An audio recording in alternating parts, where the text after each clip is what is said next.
Welcome everybody. This is a meeting of the Nevada Unified School District Board of Trustees. It's August 4th. Most trustees are present. We're waiting for Trustee Gasson to join us. She will shortly. This is our first regular meeting of the 2021 school year. School starts in a couple weeks. So let's please rise for the Pledge of Allegiance.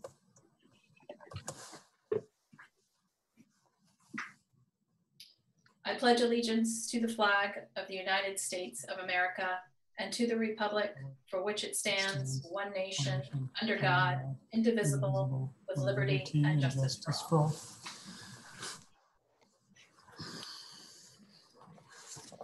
All right, moving on to our closed session announcements. Trustee Aguila will provide those. Hi, good evening. The first item we discussed in closed session is pursuant to Government Code 54957 and 54957.6. Conference with labor negotiators, Jonathan Ferrer, Assistant Superintendent, Human Resources, Employees Organization, California School Employees Association. And that was information only. The last item we discussed in closed session is pursuant to Government Code 54957 and 54957.6. And that was conference with labor negotiators, Jonathan Ferrer, Assistant Superintendent, Human Resources, Employees Organizations, Nevada Federation of Teachers. And that was, we gave direction. Thank you very much. All right, approval of our agenda. It stands as is. I'll move approval of the agenda. Okay, so that's a first by Trustee Mellerick. I'll second. A second by Trustee Aguila. Approval of our agenda. All those in favor? Okay, 7-0.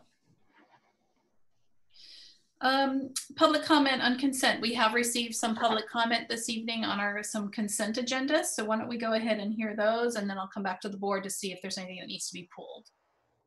So I'll turn this over to Ellen. Thank you. The first one is on consent item 13C from Regina Hansen, student devices TK and K. In light of distance learning being a part of this school year, why are funds being put towards purchasing an electronic device for TK students? The programs are designed to teach social and emotional skills such as self-confidence and cooperation, and early academic skills such as numbers and letters, EdSource. Are you really able to provide this service this year over a computer screen? Would it be better to postpone TK until next year? In addition, the same goes for K. Would funds be better spent in coming up with creative ways to hold safe in-person class for our youngest grades, like utilizing our outdoor spaces to teach outside? Spending an already tight budget on electronics for children that should not be on a device, but rather outside learning and finding themselves seems negligent. The next two are from Kristen McAndrew. First, regarding 13L. While I'm sure the SEEDS program may help during normal circumstances, it might be a good time to save this money and put it elsewhere. With students being on campus for limited hours or days, this program would not be needed, and the $55,000 could be spent on another better suited place supporting students in schools, like full-time AD at each school. Also from Kristen, item 13M. As for the college and career readiness class, it is a waste of time being a whole year in for freshmen. They are not mature or experienced enough to benefit from any of it. Ask most parents and students and they will agree. My younger son took the class and remembers none of it. He is a rising senior and has no idea where he wants to go to college or what he wants to do. This is not uncommon. I believe the board could forego the $15,000 Indigo survey and virtual workshops and put the money elsewhere.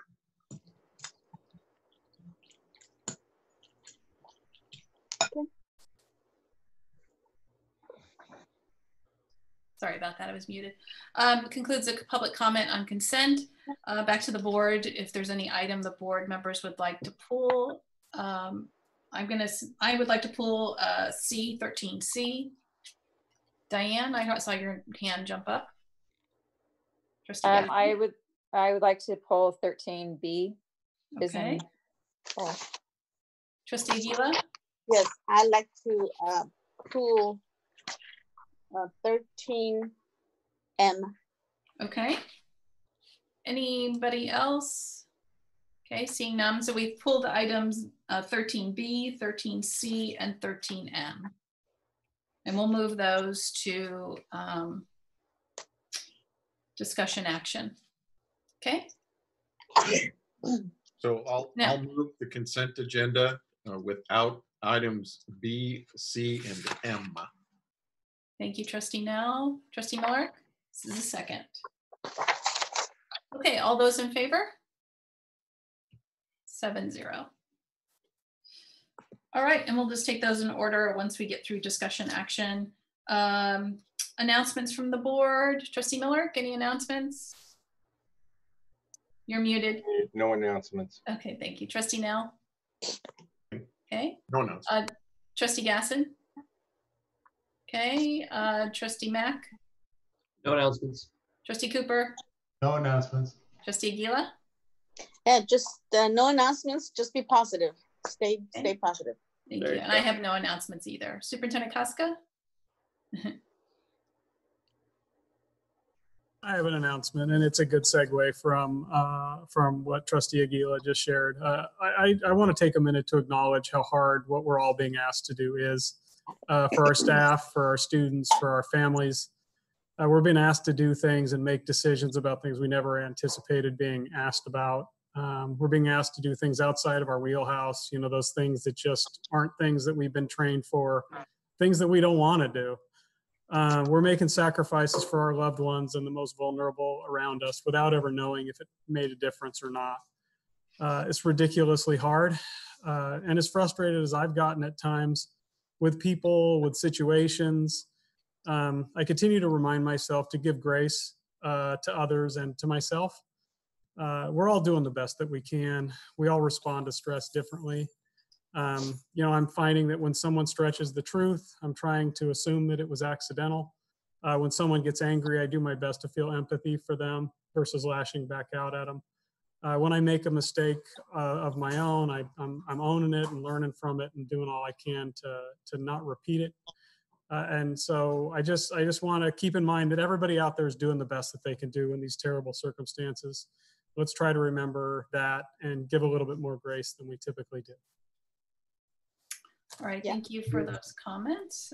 We'll move on to non-agenda public comment. We do have a few of those. And there's Ellen popping up. So the first one I'm going to read is different category than the rest of them. The first one is from Lori Johnson regarding student resource officers. As a concerned citizen, healthcare worker, and former Nevada Unified School District school nurse and member of SURJ Marin, I submit the following comment to the NUSD Board of Education regarding school resource officers, SROs. We know from statistics that SROs in Marin County disproportionately harm students of color. This is an equity issue that must be addressed immediately. SROs do not result in a reduction of crime proven by a review of 40 years of evaluations of school policing. SROs do not increase school safety. SROs contribute to academic achievement gaps and increased anxiety in students, particularly students of color. What you could do with monies received for SROs: 1, hire more school psychologists, school nurses, and counselors. Ensure they are trained in restorative interventions, behavioral health needs, and childhood development, rather than punitive, criminalized approaches by police officers. 2, psychologists and counselors are trained in substance abuse disorders, which could better help students with issues related to vaping, tobacco use, substance use, compared to SROs. 3, with more mental and physical health professionals on campuses, students will feel safer to disclose problems affecting their academics, etc. I know that there are an increase in suicide attempts and successes in NUSD than before. According to students I have talked to, there are also unreported sexual assaults in Nevada schools as well. I ask you, to whom would you rather discuss these delicate issues? A police officer, school nurse, or mental health professional on campus? Resources that support my remarks are available at request. Thank you, Lori Johnson, FNPC SMRN, credentialed school nurse. David is helping with the technology. The next one is from Tanisa via agenda item. Dear NUSD Administration and Board, as we continue to navigate the coming academic year, I notice myself and many members of the community desperate for any guidance and expectations around how we as a community will navigate all the complex factors involved in educating our children. When I selected flexible in-person for my son and virtual learning academy for my daughter, it was largely an act of faith, as we don't have a clear picture as to what either will be. I know there are still many decisions being negotiated, but I think more frequent updates, even if things are still in process, would alleviate some of our concerns. As an example, we no longer receive communication from our neighborhood school about my VLA student, but did receive a call in Spanish from Olive about something. Maybe this is just working out kinks in the communication system, but it's a great example of something that could use preemptive communication. Like when our internet provider has planned maintenance, they let us know ahead of time. Sure, it's inconvenient, but at least we have some idea of what is going on. Lastly, I would like to draw your attention to 3 resources I found really helpful regarding how and when kids should go back to school. The first is an interview series with Dr. Michael Osterholm, who is the director of the Center for Infectious Disease Research and Policy. Better than anyone I've listened to or read, he captures the needs and concerns of all involved stakeholders. It's worth the time to listen, but I also have highlight notes I'd be happy to share if you'd like. The second 2 are school opening guidelines from Minnesota Public Health. The thing I most appreciate is the phased approach, which varies by age group. The data around school-age people is evolving, but there is growing evidence that the risks of catching and transmitting the virus is very different for elementary versus middle and high school age children. I hear repeatedly that NUSD will rely on guidance from MHHS, but I think there is a good case for you to ask for more specific and nuanced guidance. Thank you, Tanisa Viamano. The next one is from Monica Waterhouse, Distance Learning. Is the district going to ensure that classes are organized as they were at other school districts? Friends in Southern Marin had scheduled classes that they had to log in for or sit through as if they were sitting in their classes at school. It may be understandable that the younger kids might not be able to do so, but at the very least, children in middle school and higher should be taught so that they do not miss out. Teachers are being paid to teach, and the end of year left a lot to be desired. If this has already been organized, then kudos. If not, what is the game plan? At Pleasant Valley, Mr. Jones did an amazing job engaging the children in learning, and from what I heard from parents in that class, their kids did not want to miss out or be marked late. We need to be able to work with the resources we have and not fail our children. This is from Victoria Olson, NUSD Remote Learning and Virtual Academy. Good evening, NUSD Board of Trustees. I write to you in the hopes of keeping a solid Novato Unified School District while we embark on this upcoming 2020-2021 school year.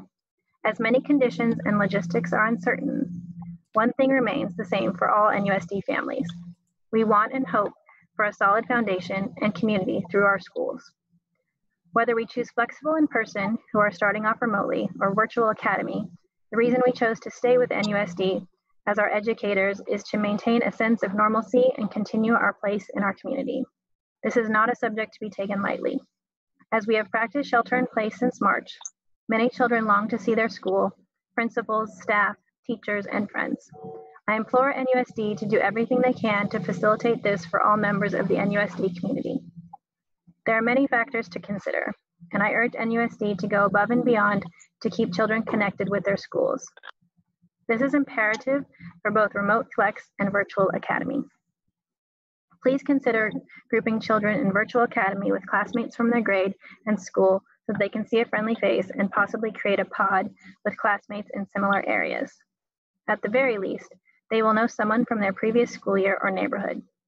On that note, if a teacher from their school has opted for virtual, try to pair them with a class of the same students so that they can learn from a familiar face.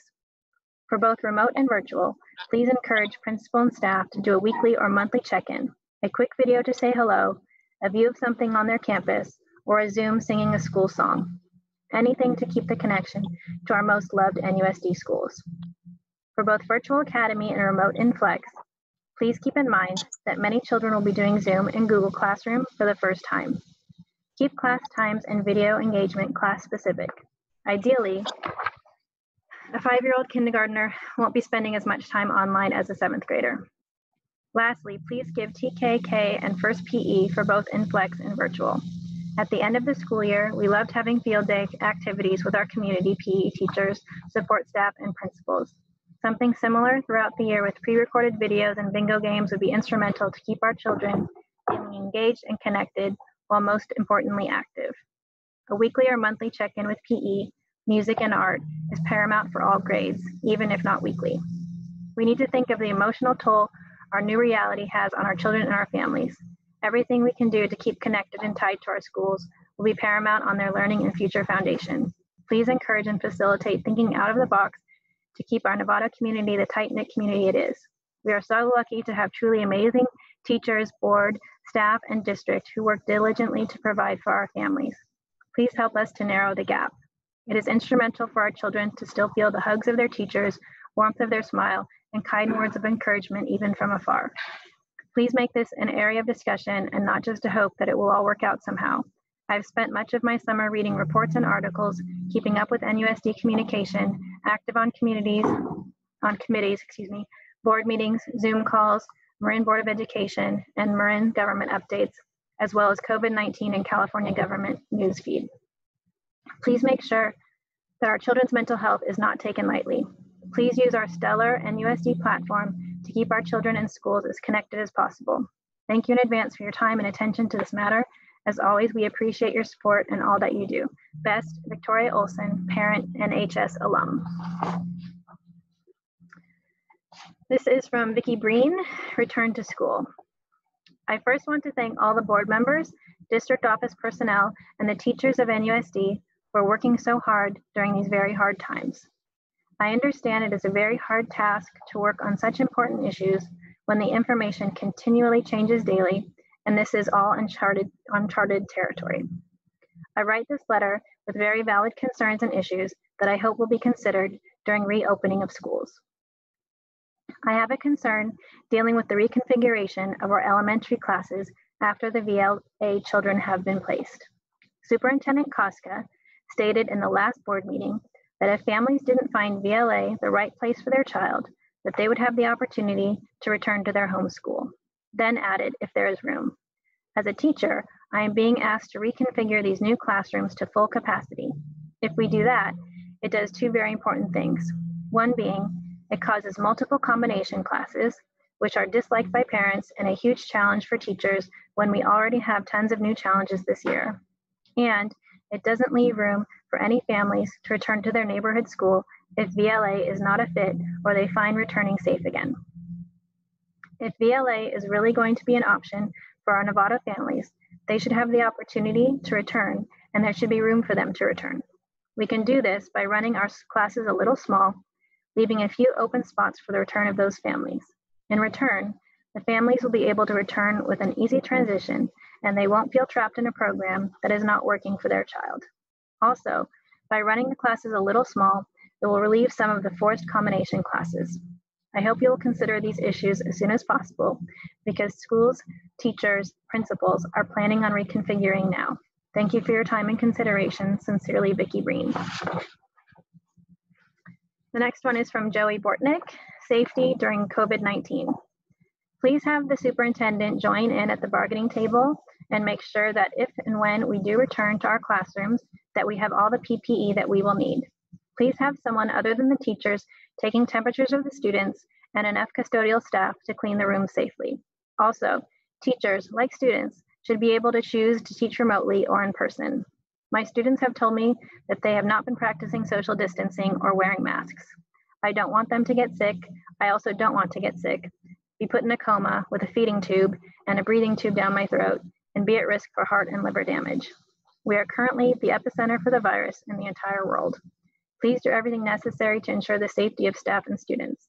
Thank you, Joey Bortnick, SDC teacher. Finally, from Amy Luck, Teacher Negotiations. Hello. I know we all have concerns about the impact of distance learning for our students. We all know we have many particularly vulnerable populations, and special needs students is one especially vulnerable group.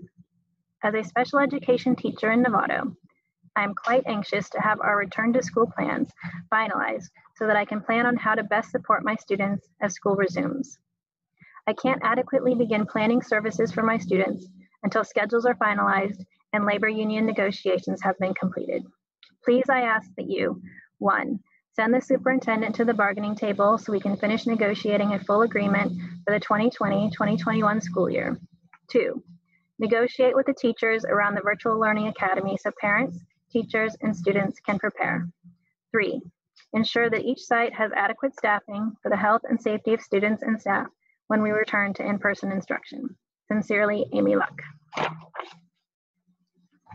All right, that concludes our non-agenda public comment. And as always, each board member will receive all public comment. We did receive some public comment that the community member did not want it read, but we'll make sure that the board members do receive those as well. Moving on to our first discussion action item. This is item 12A, approval to reduce athletic director positions from 1 full-time FTE to a 0.4 FTE. And I will turn this over to Jonathan. Here he is. Good evening, trustees. Jonathan Ferrer, Assistant Superintendent, Human Resources. As you know, in a previous board meeting, we had provided a budget stabilization plan for you to consider for reductions. Part of that plan was the reduction of athletic directors. In that meeting, staff was charged with getting some comparable information and data regarding athletic directors from our comparable school districts. So before you is a chart outlining that district comparison data. We have actually designated comparable districts outlined and agreed to in our collective bargaining agreement with our labor partners. So you see those there as Bonita, USD, Brea Linda, Claremont, Culver City, Glendora, Moore Park, and Morgan Hill. At the time that these districts were identified as comparable districts, the district at that time took a look at the district size, enrollment, and demographic data and came to an agreement that these districts were our comparable districts. So our human resources team actually reached out directly to these school districts to speak with their human resources staff regarding how they fund and how they allocate athletic directors at their site. We did not want to take a look at information found on websites, school websites or district websites. We wanted to hear directly from human resources staff in our comparable districts. So what you see here is actually the information that was communicated to us verbally by the human resources department within these comparable districts. So the first one is Bonita Unified School Districts. You see that they have 2 high schools. They have 1 athletic director at each of their high schools, and then that individual receives a teacher stipend amount, as well as 2 to 3 periods to serve as athletic director. For Brea Olinda, they have 1 high school and they have 2 athletic directors. There is also a teacher stipend in the amount of $5,840, plus they receive 9 days in addition at their daily rate, 1 girl's athletic director, 1 boy's athletic director. In Claremont USD, they have 1 high school and they do not have an athletic director, and they don't have that. They did not provide any other information as to how they navigate kind of the athletic director duties. It is assumed that in the absence of an athletic director, those duties are usually held by the assistant principal of one of the high school, and maybe even the principal in the absence of an assistant principal. In Culver City, there is 1 high school and 1 athletic director. There are 2 stipend assignments there, 1 for high school and 1 for middle school. In Glendora, they have 1 high school and 1 athletic director. They have a dean/athletic director that's given 20 additional days, an additional 13.3% of their salary schedule. In Moore Park, 1 high school, 1 athletic director, again, a teacher stipend of $4,634. All of these comparable districts that I have shared with you do not allocate FTE, so I want to make that clear. That's why you see zeros there. They are all stipended positions or other forms of compensation. The only outlier is Morgan Hill Unified School District. They have 2 high schools and 2 athletic directors. Each athletic director is at a 0.8 FTE, and there is, again, 1 at each high school. So the staff is providing the information to the board as directed at a previous board meeting for discussion action. The district is still making a recommendation to reduce our athletic directors to a 0.4 at each of our high school sites. And I'd be happy to take any questions or hear any comments at this time. One of the other things we kind of waited on was what CIF was going to come out with. Maybe you could just speak to that and what they ended up deciding. Yeah, so as most of us know, that the communication from CIF has indicated that there will be no actual sports competitions until the earliest time in the winter, December, January. They have authorized some small group practice and rehearsals, but on a very tight kind of system, but no real full competitive sports until the winter time. And they have a modified schedule to cover all the typical seasons of athletics starting in the winter, carrying to the end of the year. All right, turn it to the board. We do have public comment as well. Trustee Aguila? I'll wait for public comment.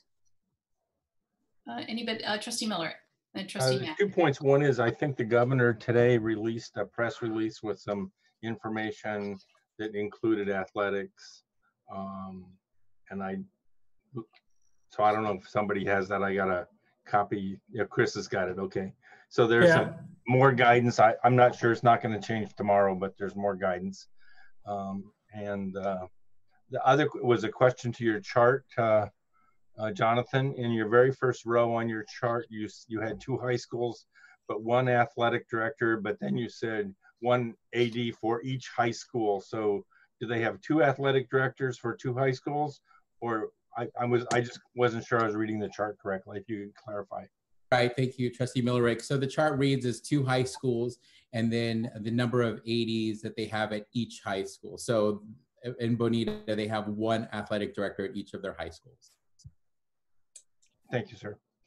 And Ross, just to touch on the guidance that we received from the governor today, that was in connection more to like youth sports groups and clubs, et cetera, not so much affecting CIF. The CIF guidance from July 20th still remains unchanged at this point. Okay, thank you for your review of that. You're welcome. Mack? Yeah, sorry, I wasn't sure it was my turn. We all got a lot of letters, obviously. One of the letters was really helpful, really illuminating from Renee Norman, talking about how doing a little bit more research uncovered that at some of these schools, whereas the AD position might be a point something or some sort of a stipend, they have an assistant principal dedicated to athletics. So I guess the point I would make about this chart is it really indicates that different schools every school has a different approach to it, and they're very creative. But I would also say that every school has significant resources dedicated to managing their athletic programs in their schools because there's so many kids involved. Mm-hmm. So I just want to make clear that just because there's a bunch of goose eggs on that one column, and Jonathan, to your credit, absolutely thank you for pointing this out, doesn't indicate that they all have no ADs. In fact, they just have different ways of doing them that I'm sure if we dug into it financially would be fairly comparable to what we currently have or something slightly different. But anyway, that's the point I want to make there. Go ahead. All right. Any other clarifying questions for the board? Trustee Aguila? Yeah. Thank you, Jonathan, for this chart. It really helps. Any feedback on some of these schools, like in particular with the Morgan Hill district, how they have the 0.8 FTE, 2 high schools, 1 at each high school? Seems like it's almost like, looks pretty much like our district. Any pros or cons that you could see that we could have this conversation of 0.8 in this for this district? I think what I'd like to share with the board is, again, kind of what Trustee Mack spoke to. The needs are different at each school site, depending on the number of students participating in athletics, the number of athletics programs in their division. I think a lot of those factors weigh in on how they address the needs for athletic directors. So I can imagine a small high school perhaps that might exist in Claremont does not have a robust athletic program, so therefore those duties might be assigned to an assistant principal or principal. So I would say it's very site specific and very district specific, depending on the needs and the size of the athletic program and the number students that are participating in those programs. So I want to share with the board that that should be taken into consideration, because obviously, you know, the needs of the students vary from site to site and from school to school in terms of athletics. Sure. Yeah, I understand. So I just wanted to have that conversation. If we can, I mean, I'm in favor. Point 4 just seems to be too low for me. I'm thinking about safety, and I just wanted to see if we can have a conversation about point 8 and see how that would, the pros and the cons for our district. Okay. Thank you, Trustee Aguila. Yep. Is the board okay if we just go to public comment and then we'll come back? All right. Fine with me. All right, so let's do that. We have, I think, about 7 public comment. Okay. Okay, the first one is from Denise McIntyre, point 4 FTE AD. I'm writing in support of funding a full-time athletic director, AD, at Novato High School and a full-time athletic director at San Marin High School. The Parcel Tax provides approximately $600,000, and the general fund pays an additional $250,000, $350,000 offset by a $100,000 Sutter Foundation contribution. With the additional funding by NHS and SMHS sports boosters, the district and community leverage a $250,000 general fund investment into a $1 million plus athletic program. Arguably, high school sports provide the biggest return on investment for the district, and funding athletic director positions at each school is critical to delivering on that investment. Public education continues to struggle to find the necessary fund levels from the state, and local community support has become a prerequisite for successful public schools. Nowhere is that more true than Novato, where we continue to lose students to local private schools and even other districts. Well-run athletic programs not only help retain those student athletes who may otherwise seek to leave the district, they help keep at-risk students in school and build a broad community of support that extends beyond sports to the educational mission of our district. These are impacts that might just get the votes needed to approve a desperately needed parcel tax. Partial 0.4 FTE funding for the AD roles for each school site would amount to life support, supporting only basic scheduling and facilities access. We no longer have an athletic program, but instead just a collection of separate teams with no common direction or purpose. Athletic programs at private schools continue to draw our student athletes. Continuing to grow and develop our sports teams will retain our neighborhood athletes, and we're just starting to see the benefits of our recent commitment to AD positions. San Marin football has grown into a program that rivals the private schools. The San Marin girls basketball team has become one of the top in Marin County. NHS lacrosse, girls and boys, continues to show their talent, and NHS swim had 3 seniors commit to collegiate swimming, 2 to Division I programs. There are many other success stories that come from the continued growth of our high school athletes, and we owe much of that to the fact that NHS and SMHS have had full-time ADs for the past several years. As schools come under more funding pressure, we need to think of athletics as an investment with payback realized through improved community engagement and support. Thank you, Denise McIntyre, NHS Sports Boosters President, NHS Swim Coach, past 7 years, parent, 2018 graduate, 2020 graduate, junior, class of 2022.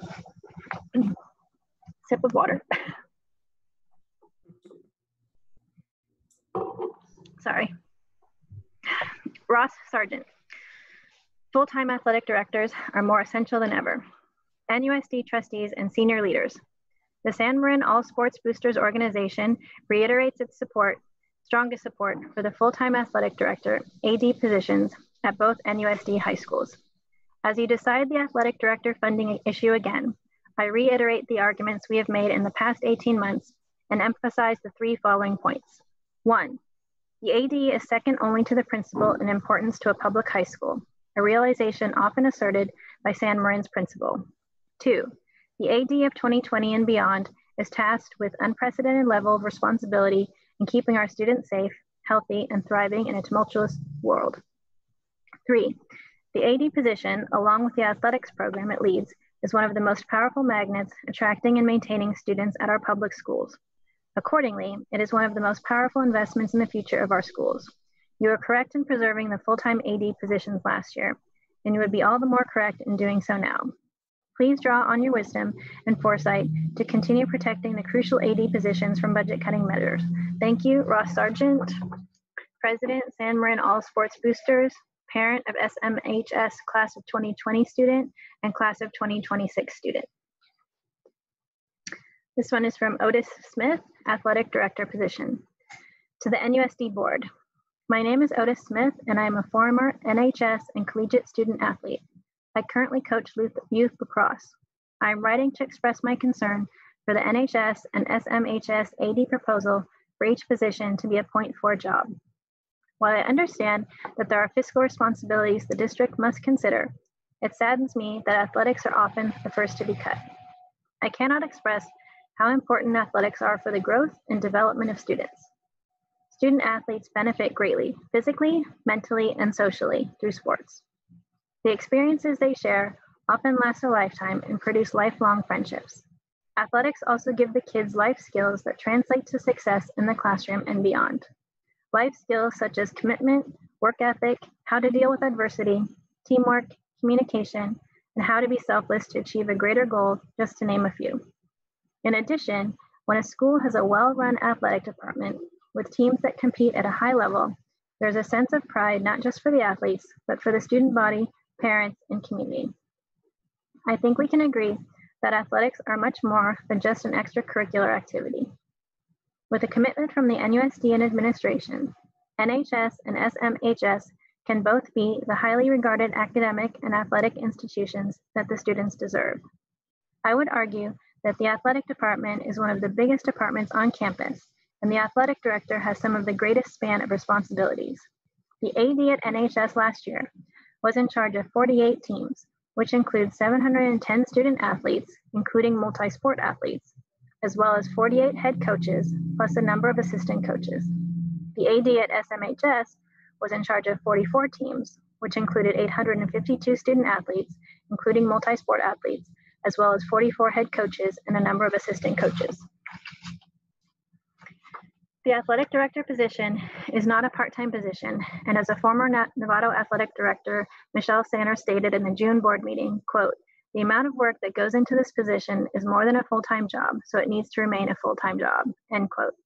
I understand the NUSD researched comparable districts that were outside Marin County. However, if you look at schools in Marin County and the MCAL, you'll find every other school has a .6 athletic director or higher, plus they have assistants. Reducing the AD position to .4 will adversely affect the student body, which you have a commitment to. I urge you to keep the position as full-time. Thank you for your time and consideration. Respectfully, Otis Smith. This next one is from Renee Norman, High School Athletic Director. Thank you, Board Trustees, for considering this public comment and your decision on NUSD's recommendation to cut the Athletic Director role by 60% at both high schools. I would like to start by addressing the framing for this agenda item, student success versus fiscal responsibility. All agenda items for tonight's meeting, except the AD decision, list student success as the top board priority or goal. It is interesting that everything from the personnel action report to the superintendent reduction salary lists student success as the board priority / goal. Why is student success not listed for the AD cut? Why is a change in this administrative role 100% focused on student success listed as fiscal responsibility? Is this role not vital to student success? What if Dennis and Michelle hadn't resigned? Is this cut now framed as fiscal convenience? Did the district HR do an exit interview with Dennis and Michelle? I bet if they had, they would both have stated the role to be over 2.0. Comp schools research. Thank you for doing the research on comparable schools.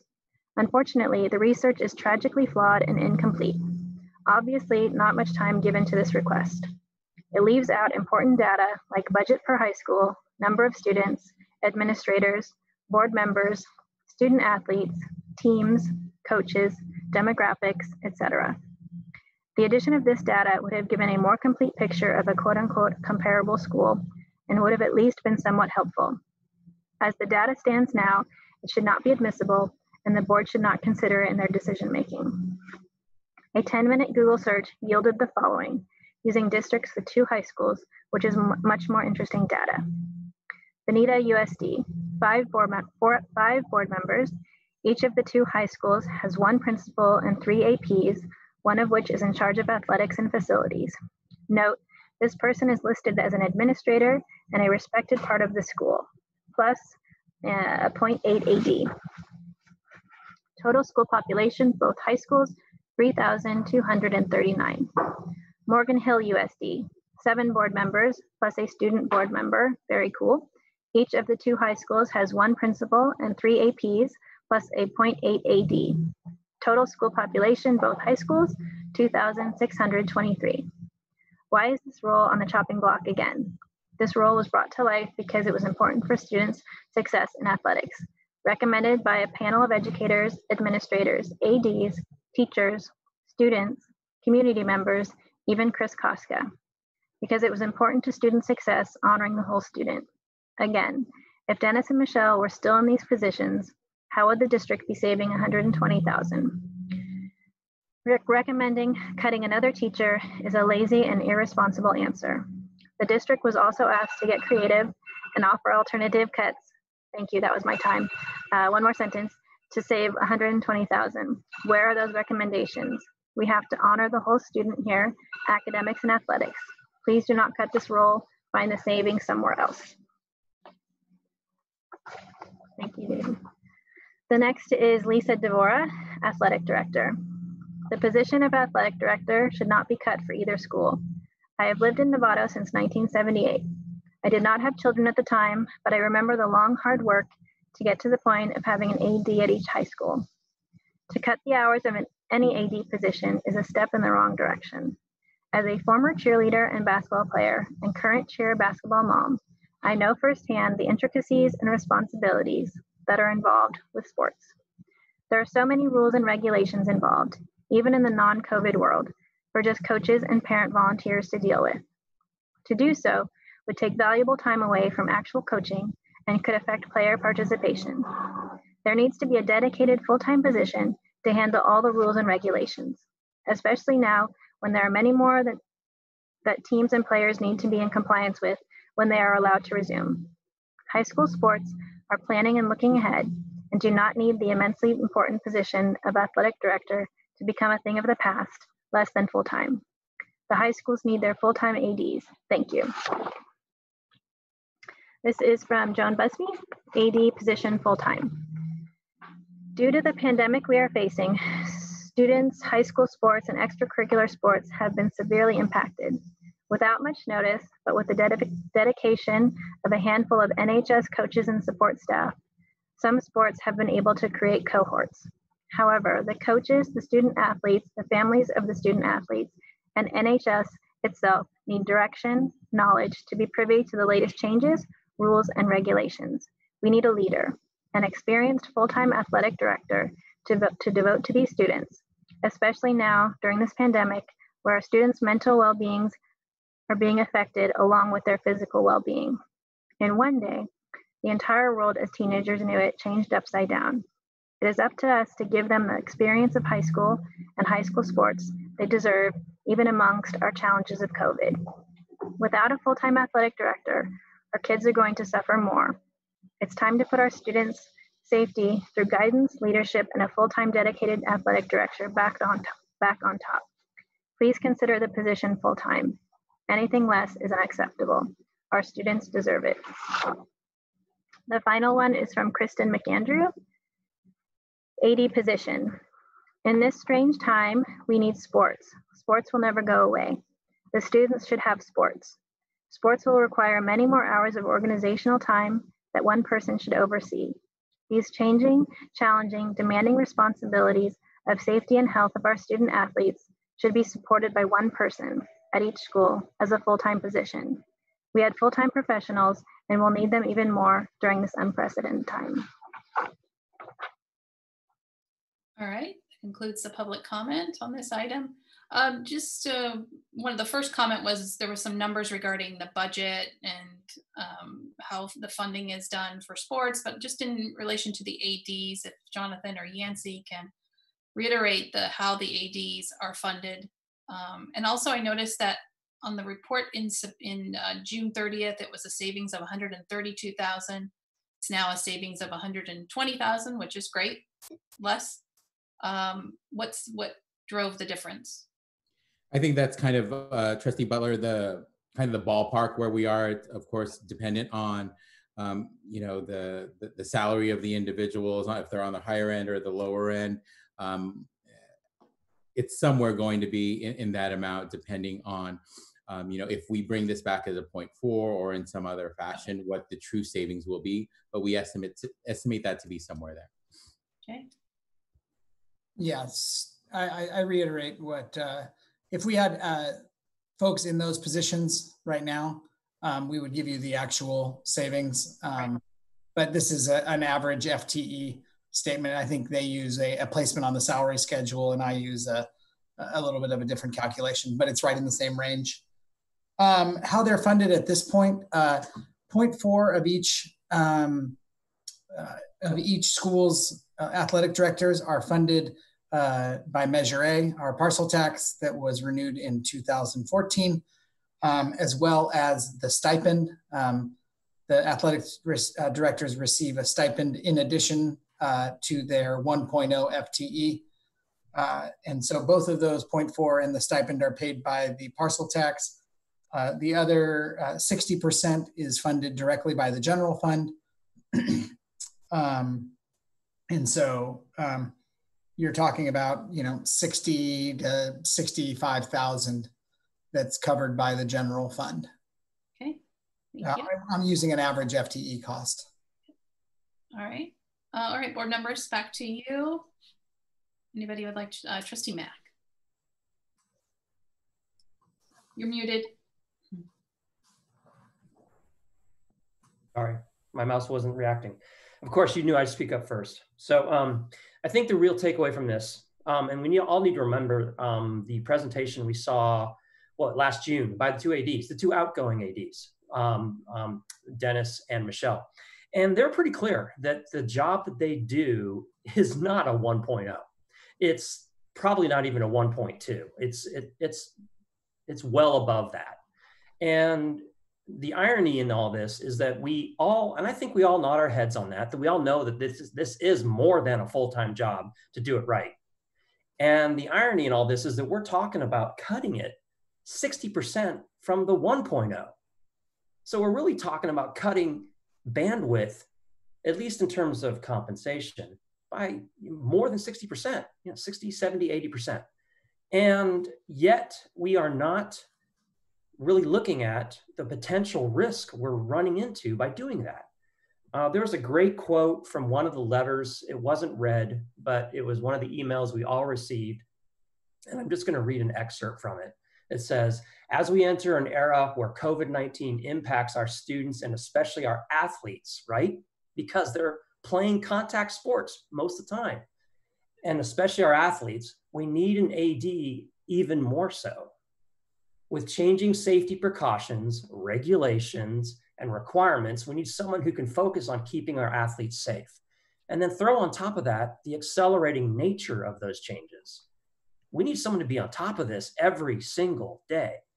And we're talking about giving this role to, say, a teacher who's teaching 3 classes and then in the afternoon tries to tackle all this stuff.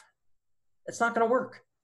In fact, I'm of the mind that with COVID hitting the way it is now, if we were responsible, we'd actually be increasing what we're funding for the ADs. We'd be looking for some sort of clerical support at a minimum, which was, and I know all of us know this, the task force original recommendation: full-time ADs on each campus and 1 FTE admin to support both campuses. That never happened.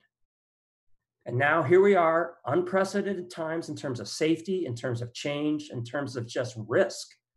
And we're talking about reducing our ability to manage that situation. I don't buy it.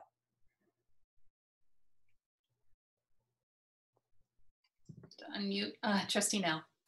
So I have a few, process questions first for staff. I want to know if public comment, were there any public comments in support of these cuts? No, not that I don't think any of them that were read supported the cut. And then Jonathan, you described the different ways that different school districts compensate their ADs and why you couldn't put an FTE, a full-time employee percentage in the column. I was wondering if you could explain how our coaches' salaries are connected to our certificated contract. I believe someone mentioned well, there's a mention of a column 1, step 1 in here, I think at Glendora. Maybe it would be useful to know why we have to take this in as an FTE consideration versus some of these other creative methods that are suggested.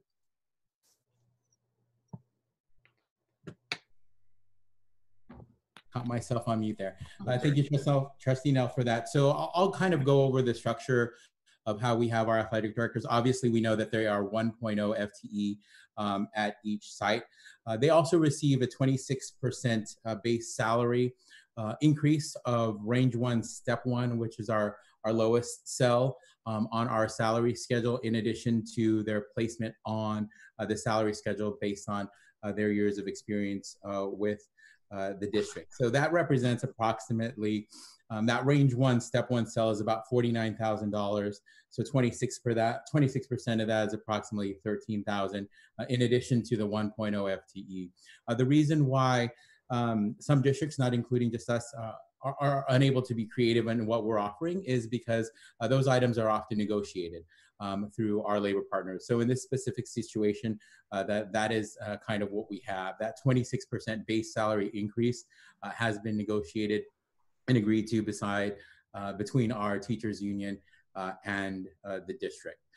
So changing that piece of it would require us to enter into negotiations with our labor partners to modify that in any capacity. What we are guaranteeing, though, is also an agreement that the athletic directors are a 0.4 FTE, and that is guaranteed in the contract. So if the board should decide to take action to reduce this from a 1.0 to a 0.4 FTE, then we are honoring the agreements we have with our labor partners. So aside from those two things, we'd have to enter into some agreement on any future changes.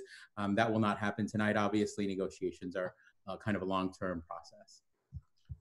Okay, thank you. And I have a couple more points of clarification or this one's probably for Yancey, our Chief Financial Officer. One of the public comments described how much the community funds, and at the end of the public comment sector, you made some comments citing how athletics were paid for. At the last meeting, I believe the statement was made that we spend about $1 million on athletics in general, and I kind of wanted to get an idea of, I think you covered it, but could you go over that again? That breakdown of that $1 million. It's funded by a parcel tax that was clearly stated to the voters that we would fund athletics, and we certainly know that the booster clubs come up with hundreds of thousands of dollars on a regular basis. I think it's pretty clear that the community wants these programs to be run well and administered well. So I'd kind of like a little more explanation as to how much money out of pocket we are, and if that money is specifically tied to labor negotiations, or if we can find another way to fund it. And then same question for you, Nancy, or the same category as the last time we discussed this issue. I had requested, and I had the impression that you were going to come back with some suggestions that if the board decided to fund this to a full-time level, as they currently do, that you would have some suggestions as to where that money could come from, and there's nothing like that in front of me today. So I don't know if that was something that you were planning to bring forward later in the conversation, but I certainly think it's a major aspect that we ought to be given priorities, and if we're going to set priorities, we ought to have choices, because we may see the priorities differently than that's currently recommended. Finally, when it comes to budgeting, I have voiced this more than a few times, and I'm worried about the lack of administering these programs and the liability that it exposes us to. So maybe this is an easy one, but what is our deductible on a liability suit? Should something go wrong, some student be injured or worse, that ended up being proven to be a negligence or neglect on our part? What sort of expenses would we be exposed to? Again, my concern is that we're being penny wise yet pound foolish, based on what could happen if we try to run sports programs without proper administration. So that's a lot, I understand. So those are my questions. I'm looking for some clarity towards the discussion. Thank you, Trustee Nell. Yancy? I'll go a little bit. I'll answer the third question, then the first question, and then the second question, and then Superintendent Koska can interject if on the second question around options. So the first, you noted, what is our liability? Our coverage has a deductible of $25,000. In the time I have been here, I do not know of any claims made against our athletic department that were open during that. Now, I've been here mostly when we've had a full-time FTE. I believe they started that right about when I started. Although Novato High was without a full-time FTE for a good period of time. The first question, we spend about $600,000 out of the parcel tax. To be clear, that is one of the allowed expenditures under the parcel tax, but the parcel tax does not direct us that we have to spend that exact amount of money. The board chooses, based on that language, how we spend that, and that is one of the allowable areas, along with arts and music, along with libraries and several other things. That's about 600,000. In addition, the additional 0.6 FTE at each site is given, as well as the athletic trainers that were added and supported by the Sutter Hospital Foundation. Those in the middle of this year moved over to the district as the employer of those, but are partially funded by the Sutter Hospital Foundation. All in all, we spend about $850,000 to $900,000 in our athletics to program directly. And as Trustee Nell noted, our boosters are obviously, those don't go through our accounting records, but they are obviously putting in the hundreds of thousands of dollars each year in terms of equipment and other training, et cetera, to support our teams. So I can't tell you the exact amount because I don't have the boosters financials in front of me, but I can tell you that it's over $1 million. In terms of the options that are at our fingertips, our other options, there are other options in two different ways. So there are other options in terms of what other options could we do besides a cut to a 0.4? And then there are also, what are the options if we don't make this reduction of the $120,000 to $132,000 of that, and we keep the status quo, where can we make those reductions? To be clear on the second point, in the state adopted budget, we have some pretty stringent requirements that don't allow us to lay off a large portion of our staff at this point until next year.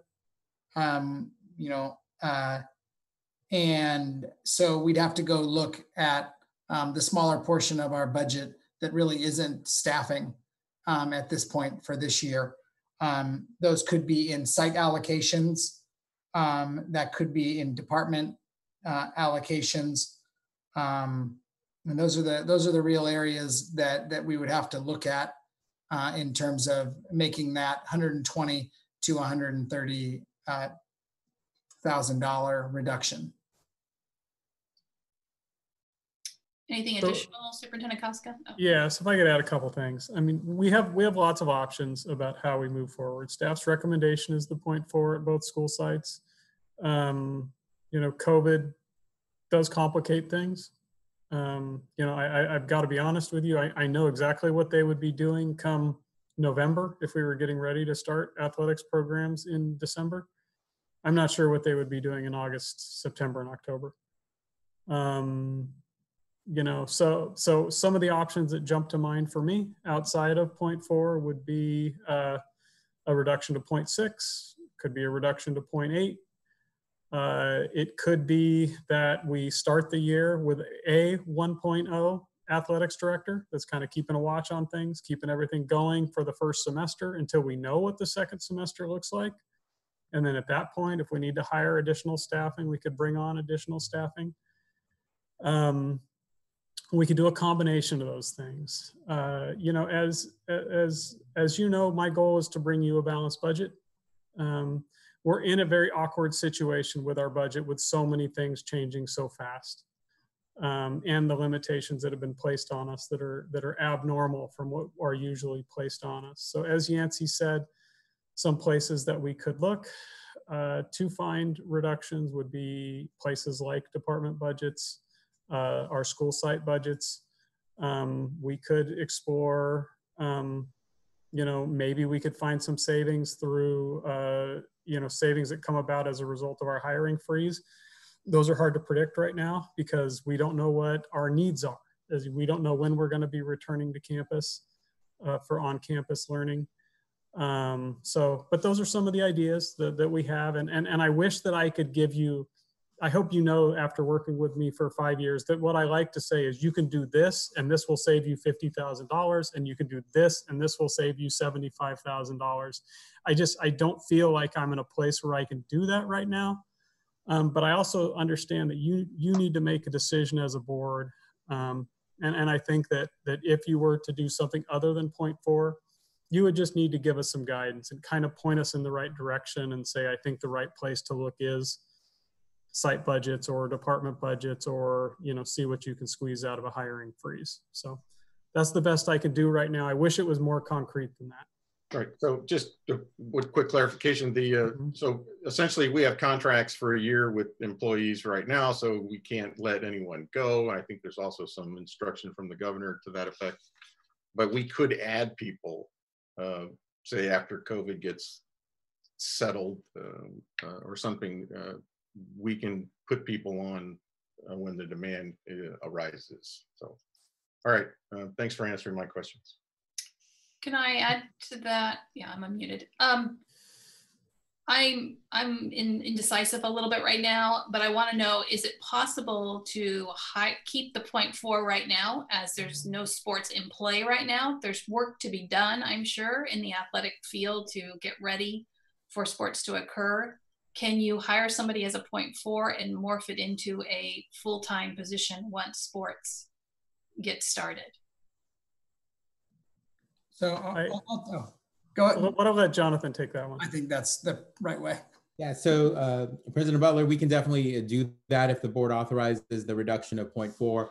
Let's say we are able to successfully identify, you know, 2.4 candidates to serve as athletic directors at each of our high schools. Then down the line, as sports are being reintroduced to the system, then we would come to the board.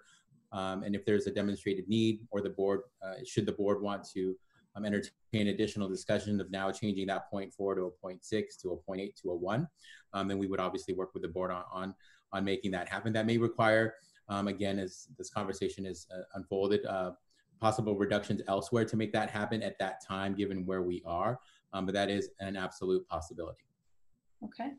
And as Jonathan knows, it's going to be easier for us to find certain credential replacements mid-year than other credential replacements mid-year. So if we have a physics teacher or a math teacher or a Spanish teacher or a special education teacher serving in that AD capacity, those other positions would be harder to fill mid-year, and we just should have that on our radar if we were to explore that.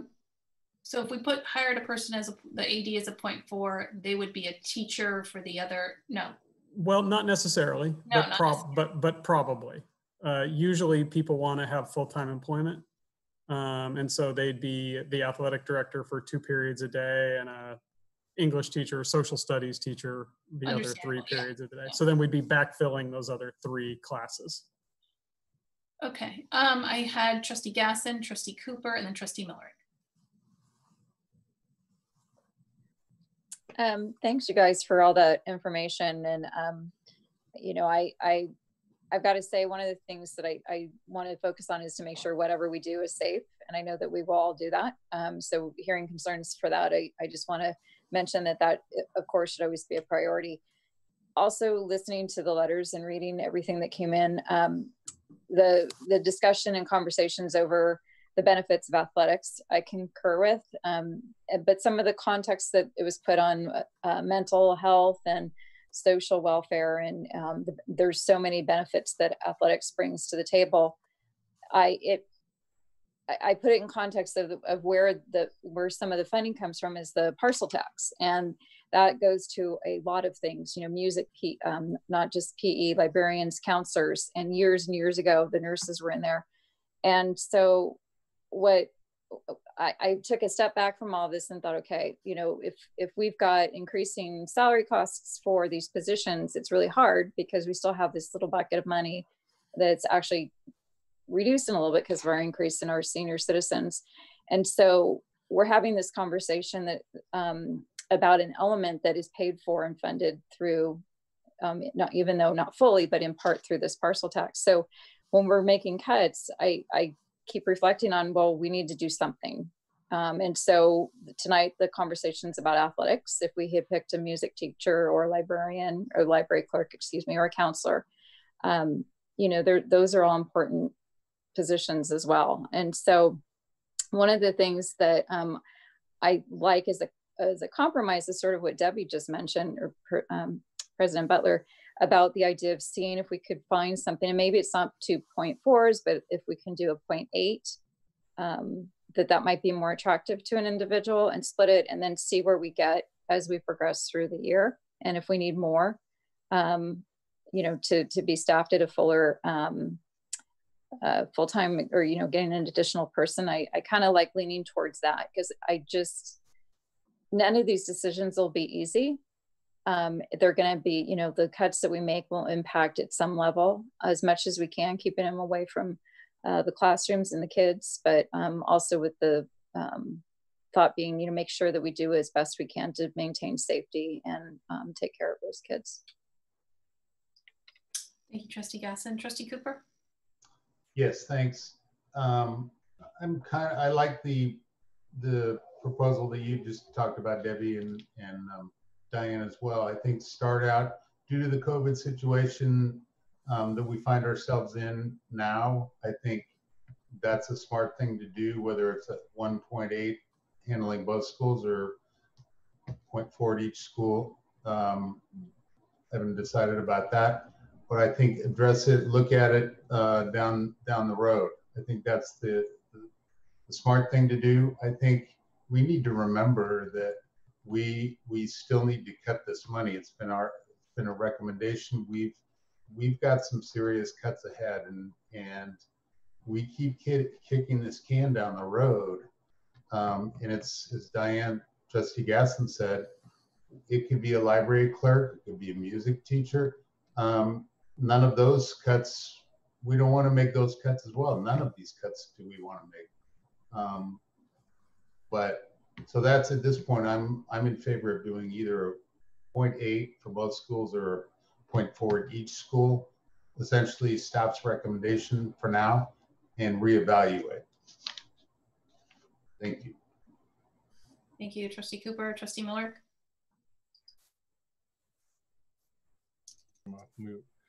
I want to go back over this, lay out my thoughts in the context of, I think that's important. First, I've lived through times when we had walk-on or inadequate athletic directors, and programs did not well serve students or families.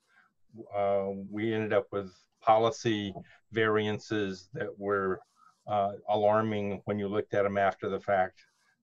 With the advent of a full-time certificated teacher running the program who has been trained in public education, I never want to go back to the other model of trying to go fishing in the neighborhood for somebody who thinks they have some leftover time in their retirement and then can't do the job because they've never been trained. So clearly, I like where we ended up in programmatic world, where the one athletic director at each campus for the stability of the program. And has been noted here, we drop in $900,000 a year, but the boosters drop in a similar amount of money. It's a significant program. And the community participates through the parcel tax, and it's an important part.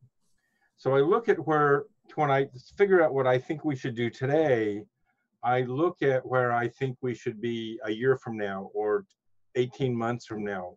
What should the program look like next year? First, let's decide that. And I think the program that we've got operational up until this point is the right model. I thought Dennis and Michelle, am I getting it right? Yeah, ran an extraordinarily good program. I mean, I saw both of them out and about Saturdays and Sundays and nights and weekends, and you just count the number of times you see their feet on the campus and the time you know they're ignoring their own children to take care of the community of Novato, and you go, clearly it's I mean, a $13,000 stipend on top of their base salary doesn't come anywhere close to compensate them for the personal expense they contributed. So I imagine a program that looks like that, operational at post-COVID next year, and I'm assuming we're going to get a vaccine for COVID sometime in the spring, and over the next summer it'll be available, and coming next fall we should have a program that's fully functional. I don't know if that's how it's actually going to turn out, but that's my model. So then, backing away from getting back to a full functioning program, how should we ramp up, given that right now we don't have any athletes at all? I mean, on account of, well, the state guidance and federal guidance and health issues, and you watch the Major League Baseball issue and they go to play a game and everybody, 17 players are sick and can't participate, and then it's 2 teams and the whole thing looks like it's going to unravel. I think that gives us a challenge on 2 sides. One is we'll have a much smaller athletic program in this fall. On the other hand, we have very significant programming challenges to make sure that in the face of the COVID program, we've built the protocols and the structure to make sure when student athletes are available to come back, we're in a position to do that safely. So my sense on this is, how do we build a program that takes it, and we have to find some cost savings. So my sense is, how can we build a program today that we can effectively scale up as the demand scales up and we can follow the demand? So my sense was, and I don't think people want a half-time job. I think you want to hire somebody that's full-time. So either hire one person, 0.5 at each school, and have them serve district-wide. And so they're focused on athletics and improving the program. They're not trying to teach a class in health or something and then do that job. Or put more than, I don't think full-time on both campuses is, I think that's overcommitted to us where we are right now. I don't think that represents the need we have right now. I'm not even sure it's going to be the need we have in spring, but I'd like to be able to adjust it in spring. So I would like to get if we had one person full-time, it could come in and make sure the program stays whole and structured and serves both campuses and moves us forward and allows us the position come January to double that back to full-time. That would be great. I think we're back to full-time come next fall, no matter what. So I'm in the start slow model, start as flexible as possible model. And I probably would, because 0.4 point plus 0.4 is kind of ends up with somebody having to teach a class. I would probably say make it 2.5s and find a full-time position to cover the slot, because I think it transitions forward into the model that we need by spring or next year easier. That's me trying to be an administrator, and Jonathan and Chris and Yancy, you guys are better at hiring than I am. You know that market better than I do. So I don't know if that's a good idea, but I don't want to just spend money to spend money. I want to spend money for our need with the ability to expand the program in the second half of the year if that becomes obvious. And expect from you coming forward a requirement that in January we have to double up. Mm-hmm. So Ross, there's my thinking. Yeah. It's a little bit one foot here and the other foot there kind of, but yeah. We can't not think about money, unfortunately. Ross, you asked about the hiring. And just if we're looking at one person to support both schools, my recommendation wouldn't be a 0.8. My recommendation would be a 1.0. And I know that costs a little bit more money. No, that's what I'm thinking, 1.0. Yeah, yep. I do think that would serve us better, even though, you know, there's an additional cost. I think that if we're going to have them at each site, a 0.4 and a 0.4 makes sense. But if we're going to have one person that's kind of supporting both sites, then I would recommend a 1.0. So I'm not sure I have the best answer, but there's some thoughts for everybody to reflect. Thank you, Trustee Miller. Trustee Gasson and Trustee Mack. So I like the idea of the one and trying to work with that. I think it meets in the middle. You know, we're not making the full cut, but we're still have it in place, and it would be easier to. It seems it would be easier to staff. I guess one thing that I also think of, and I try not to think about the parcel tax because that was such a hard campaign that we put out, and you know, a lot of my thought process revolves around you know, not being able to get that passed. But by next year, we're going to have to be, as a board, evaluating what we're going to do with the expiration coming around the corner too. So that might be another opportunity to look at how we're structuring the parcel tax funds and where we're going with that. So it buys us a little bit of time to get, you know, this, making at least a little bit of a cut here now to see where we can develop from once we figure out if we're going out again, how much we're going out, and what do we have. So just a little add-on perspective. The only other thing I wanted to ask, just since this got pulled out of the rest of the board budget cut discussion, can you just do a summary of how much we have cut the last 2 years, and if you can recall, Assistant Superintendent Hawkins, if you can recall the percentage for each group, like, you know, how much the district office is cut. You had it broken into categories where we've made the cuts so far. Yeah, absolutely. Over the last 2 years, that's going into 18, 19, and 19, 20, the district cut $4 million. Of that, a vast majority came from 2 categories, that being administrative and district office reductions, and reductions in staffing due to declining enrollment. So what I mean by that is using our current staffing ratios, just the declining enrollment had us hire less staff. So not changing staffing, that was what that was. That was over 2/3 of the reduction. I believe we're talking 1.3 to 1.4 million in reductions to administrative and district office. And I'd have to go back and look, but a little under 2 million in reductions due to declining enrollment. So essentially the cuts that have been made have all hit, there weren't cuts made in other areas except for the district office and administration costs. There were other reductions, but overall came from that. I'm happy to look it up. That's okay. It was a broad point of context of where we, you know, because again, when this got pulled out, so point of reference for where we have already been making cuts, just for perspective that this, we have been focusing on other areas to make cuts. This wasn't just a sole thing that just kind of came out of the blue. Correct. All right, Trustee Mack. Clicking on mute, excuse me. So one thing I want to really make clear, make sure we all understand, is that yes, maybe fall sports the fall in general is going to be quiet. From a competition perspective, there's still going to be a fair amount of work to be done to organize, to make sure coaches aren't doing stupid things, which they do sometimes, I know. and as well to engage our students in what we call a classroom, the field, the training. I got a really good email from another former athletic director in a different district who made a really strong case that just because there's no games doesn't mean there's no team sport. Training is just as important as the competition. Getting these students out there and training and learning what they're supposed to learn.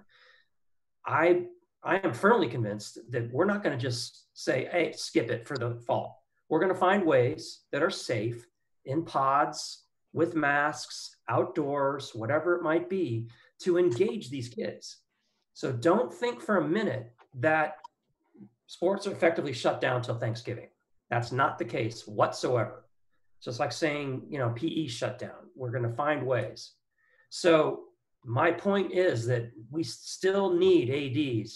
We still need structure. We still need guidance. We still need safety in the fall, just as much as we do in the winter and spring. Now, that said, because of CIF's decision to push all the fall sports into winter, we're effectively cramming 3 seasons into 2. And come December 1st, Thanksgiving, whatever the date is, our need for full-time ADs on each campus are going to be stronger than ever. You think it was bad last year when they were running normal seasons and they're working about a 1.3, 1.4 rate? It's going to be insane coming in December and January, not only because of all the sports crammed in, but also because of all the new things going on and all the interpretations that are going to need to be made and all the confirmations that are going to be made back and forth, and the changes. We know things will change, and we cannot depend on a part-timer to do that. We cannot depend on, and this is not a diss against our certificated teachers because they're very good at what they do, but can we depend on a teacher who wants to get some extra money to figure all this stuff out in the spare time? That's what we had in the past. We had 0.4. Even when they're certificated, we had teachers that were being an AD, and I'm going to be completely blunt. They're collecting a paycheck. They're unlocking the door, rolling out the balls, and walking away. And that doesn't, and that's bad for program development as it is, as Ross pointed out. But it's really bad now with COVID and the chaos and the safety and the risk that we have dropping on top of us. So my point is that whatever we come up with tonight, I want an ironclad assurance we're going to revisit it again around Thanksgiving with the intention of pushing us right back up to the 1.0s where we need to be to manage this crazy situation. So it's critical that when we go in December, we're fully staffed on each campus. Otherwise, we're setting ourselves up for catastrophe. We really are. So really, what I want to propose is we stay with the 1.0s, but I just get the sense I'm not going to get that. But I'll defer to the next person in line. Thank you, Trustee Mack, Trustee Miller, and then Trustee Aguila. Yeah, so my concern about staying at 1.0, Greg, is everybody else is taking a haircut.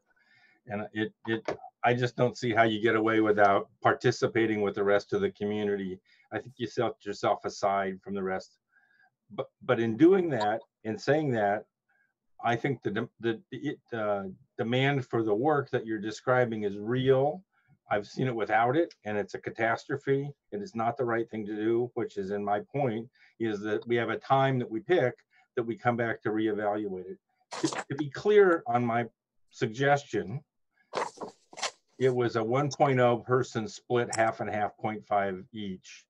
I don't know where they sit, probably at. Ross, you muted yourself. I muted, sorry. But sitting at home with at YouTube doing 0.5, but they're a full-time athletic person. They're not doing classwork. They're committed to the success. And also we discussed earlier this evening that there was a $13,000 stipend that went to each of those athletic directors. I think this position is not a 1.0 across 2 high schools to start. I think it's a 1.0 plus either one of those stipends or the 2 stipends to get that person to do the 1.2 work that Dennis and Michelle were doing already. So my proposal, my discussion point is 1.0 serving both schools and supporting them with the stipend that's there. That's my proposal. And at time certain we choose to revisit this. That means the athletic program participates in the payment with everybody else. And it means that we come back and we learn a lot more between now and the winter break when, you know, the whole world's gonna be 4 more months into this COVID catastrophe. And we will know a lot more about what we need to do to serve our student athletes. So I think I've said Trustee Miller, Trustee Gila, and then Trustee Nell. Yeah, I agree with having to reduce. I do wish it was 1.0, but I think we definitely need to reduce. But I don't see a 0.4 as being safe. I don't see anything lower than 0.8 as a safe enough. So no one's made a motion, so I'll make a motion to that we so at least we can have this conversation, that we approve to reduce 2 athletic directors positions from 1 FTE to 0.8 FTE for each positions at each site. Sorry about that. I'll second that. All right, so we have a first by Trustee Aguila. This is to make each athletic director a 0.8 on each, so 2 athletic directors, both at 0.8. And we have a second by Trustee Mack. I will open it for conversation. Trustee Nell. You're muted.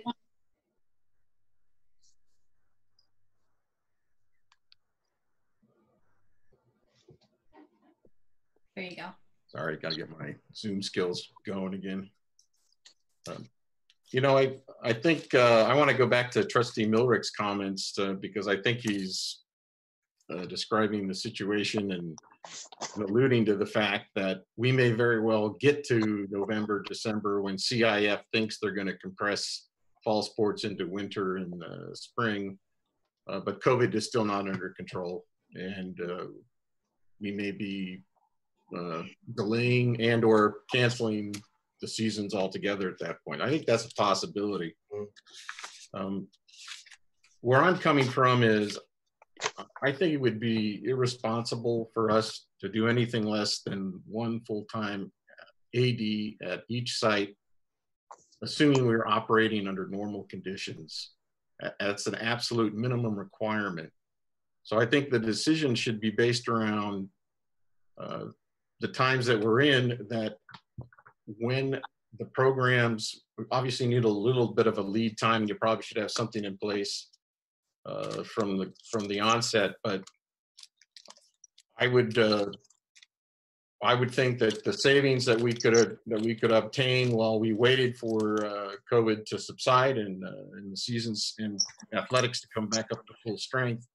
I'm not completely disregarding Trustee Mack's comments about there is still going to be a need and there's something positive to be said for organized activities, but they are going to be limited by COVID. So I tend to go back to what I believe Trustee Millick was alluding to, that we take advantage of the slow period, for lack of a better term, have 1 person on that. I know that the sites don't like that concept, but it's temporary and it's for the reason of the COVID restrictions, but that we basically agree to staff up to 1 each once the athletics is back up to full speed. So I'm sort of looking at it from that perspective. I understand the 0.8 concept kind of compromises, et cetera. But I think it's, going back to the questions that Trustee Gasson asked about, cuts and where the cuts have come from. And I think someone said everyone's taking a haircut. I'm not so sure that's true. I with the exception of cutting back on certificated staff and other instructional classified, based on the number of students we have, we have fewer teachers, but we've been consistently meeting our obligations towards increases in step and column. We've negotiated overall pay increases for all of our employees. We continue to make the supplemental assessment payments regards to the pension pay plans, et cetera, et cetera. So I don't necessarily share, and it's in the entirety, that everyone is taking a haircut in this. So I think what we're doing is we're falling back on old ideas where we feel like we can get away with cutting at the margins. Unfortunately, athletics has become such a co-curricular program, and a vital one that the community really wants and is willing to pay for. It needs the attention. So I just don't see our ability to cut it if we're going to be operating at the sites at full strength, or when we do. So that's where I'm at. Wherever we end up, but I'm thinking, I'm hearing that basically if we're up to full speed or full strength at both sites, all teams operating, that we're going to need to be at the one full-time dedicated athletic director at each site.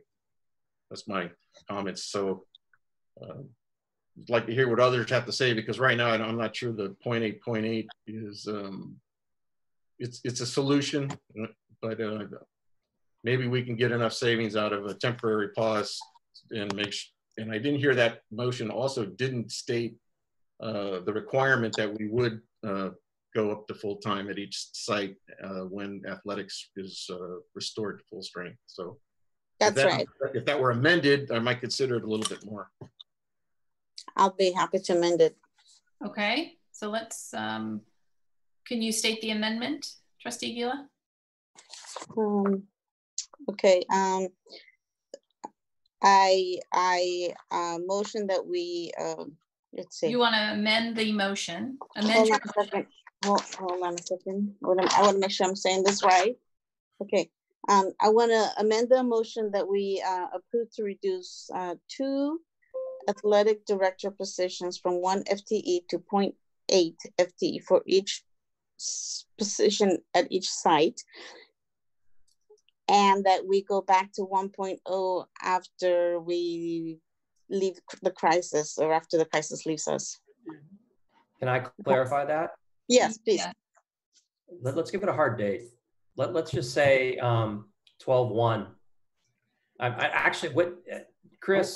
I want a date to revisit it. I don't want a hard date. Well, yeah, I'm saying revisit. Yeah. Oh, okay. Yeah. Okay. Maria, I think we need to revisit it. Revisit. Okay. Yeah, I'm good with that. I'd love to have it be automatic, but I don't think that's going to fly with us. Yeah. But Chris, 12/1, is that when things start, or is it the week before? Or the week after? I think we would want to revisit it at the November board meeting. Yeah, okay. Okay. But that's the beginning. There only one meeting in November? That's the first meeting in November, is the first week of November. And that's the only meeting in November, right? Yes, correct.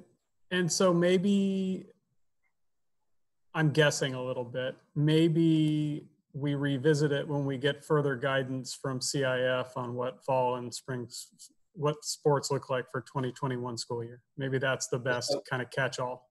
Well, a trigger, right? So we're looking for a definitive trigger. Yeah.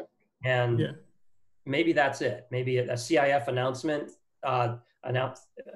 whichever comes first, either November meeting or a CIF guidance, something like that. Yeah, I would say the only downside to my original idea, which is the November meeting, is that maybe we don't have any information. I think it's too early. Yeah, I think it's going to be the first meeting in December. That's well, right. But they're talking about football starting, I believe it's December 4th are the first practices. So, so I think my guess is that it's going to be November 20th, the first November meeting. But I think as long as we say, as soon as we have guidance from CIF, that's the right time to revisit it. Okay. Yeah, the guidance, maybe they're going to cancel all the winter sports completely. I mean, we just don't know which way this is going to go. That's the problem. Yeah. So guidance from CIF or the November meeting, whichever comes first. Yeah. That sounds Okay, good, Chris? so I'll say it again. Yes, amending your motion. Okay, I'm amending the motion that we approve to reduce 2 athletic director positions from 1 FTE to 0.8 FTE for each position at each site. And then we revisit when we get further guidance from CIF or early November meeting, whichever comes first. Okay, and does the second? I'll second it. Yes, my second holds. Okay, so now I'll open that up to discussion. Trustee Gaston. So I have a couple of logistical questions about that. What happens with the extra 0.2 for that person? Do they just not work? They're just part-time, basically? That's correct, Trustee Gaston. It would be a reduced assignment for them until we make them whole or as close to whole as possible. You can't hire who you want. Then. Well, that was my second question, what Trustee Miller just said. So is that, I mean, is this hireable versus like a one full-time position? I think given the current state of affairs in education, I think we will have more applicants than usual due to potential layoffs that might be happening or resignations from other folks. I think we will have an applicant pool to consider. This is a very attractive position for certificated folks to hold. So I don't see that as being a problem. Time will tell once we post it. We can review how many applicants are coming in. We have had applicants before we've held this discussion to replace them when they were vacated. So we can reach out to those folks again to see if there's continued interest in a reduced position. Okay. And then just something else, I haven't been on the board for very long. And this is like deja vu for me. It was one of the first conversations I think the board had was about the change in the AD. And, I feel like, well, our board is going to change likely in the next few months with the election and everything, but we seem to keep pulling the same thing up and then pulling it back. And, I don't know why it keeps coming up for cuts, but I feel like 0.2 is total of 0.4 that we're cutting isn't very significant when we needed to cut more than that. So is there an offsetting thing that we are going to decide, given that we haven't met the amount that we had originally planned to cut, or what if we do this 0.8, which seems like it's hireable to do that for the 2 positions, that's 0.4 salary, which I don't know what does that amount to, like $20,000 or something that we managed to cut? HR ballpark based on averages is about $40,000, $20,000 for each section, so about $40,000 potential. Okay, and we were supposed to do, we were short with 120. Correct, right? Based on estimated ballpark figures. Okay, so that leaves us 80,000. We got to figure out where we're cutting. Right, I mean, yeah. Am I still able to do math even though I'm tired? Yes, you are correct. Okay, so I guess, I mean, I don't know. I would, it would be my preference to figure out where we're going to go from that, because there's obviously a trade-off somewhere, and I don't know where that trade-off is. So, Trustee Cooper and then Trustee Nell, and then we'll kind of. So, just to be clear, for me, I'm not going to support this motion. I will support a 1.0 for various reasons. And I agree with all the amendments that were made. But in terms of a 0.8 at each site, I'm not supportive of that, but I would be supportive of a 0.5 at each site with the amendments that were stated. Thank you, Trustee Cooper. Trustee Nell.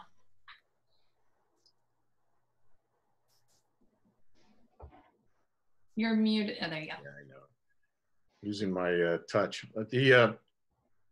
I don't mean to put words in Trustee Gasson's mouth at all, but I think what I'm hearing is when it comes down to budget cutting, we have much more work to do, and 1 AD, 2 ADs is not going to be anywhere near the amount that we need to cut to get out of deficit spending. So the conversation that really needs to take place at some point, I understand the focus is COVID and we've got to figure out how to deal with this crisis right now, and that is the priority. But at some point, I think we're going to have to be back to the bulletin board, and we're going to have to get more serious about school closure or the sale or some form of taking money out of our land assets. But we're going to have to make some bigger moves than this little here, little there, which is never going to solve the problem in its entirety. So I want to have that conversation when COVID is a little bit more under control and somewhat predictable, rather than try to find, you know, every little nickel and dime right now, especially at the cost of a position that has so much potential for student success and so much exposure in liability and its failure. So I'm hoping that we can move ahead, I guess, with the amended motion at this point. Okay, thank you, Trustee Nell. Trustee Miller, and then I will vote against the 0.8. I don't think it leads us to the strongest staff for our athletic program. It hires somebody to be a little bit of a teacher, a little bit of an athletic director, and I think the people we want to staff this district with are committed to athletics. So I will. It's not that I oppose the athletic program. I just think that we have a better path forward over the year. So I would, if this fails, I'll propose that we go 1.0 position, and that we revisit it in on the same criteria that's been proposed on this, so we can move back up to a full functioning program. But I think this is two half steps, and we need a good solid one individual person to come in and build this program and keep it solid. So I think I stand with Tom on that issue. I want to solve this. I want to solve it with a long-term eye. So with a one FTE, so hiring one athletic director to manage both sites in the short term. Yep. Right, yep. Correct. Yep. That's what I will propose if this fails. Okay. And Trustee Miller, will it be like revisit again? To revisit? Yes, revisit. I'm trying to build a program that is the right solution. Revisit. Okay. All right. Yeah. I'm okay. I'm okay. If we revisit, that's fine. And the revisit piece is critical to me. Me too. Yeah. Me too. Yep. I agree with that as well. Revisiting this in the future. I'm comfortable with the 0.5 at each site, and then revisiting. I'm not comfortable with the 0.8. That's another 80,000, as Trustee Gasson expressed. Tell me where that's going to be found. I do not know.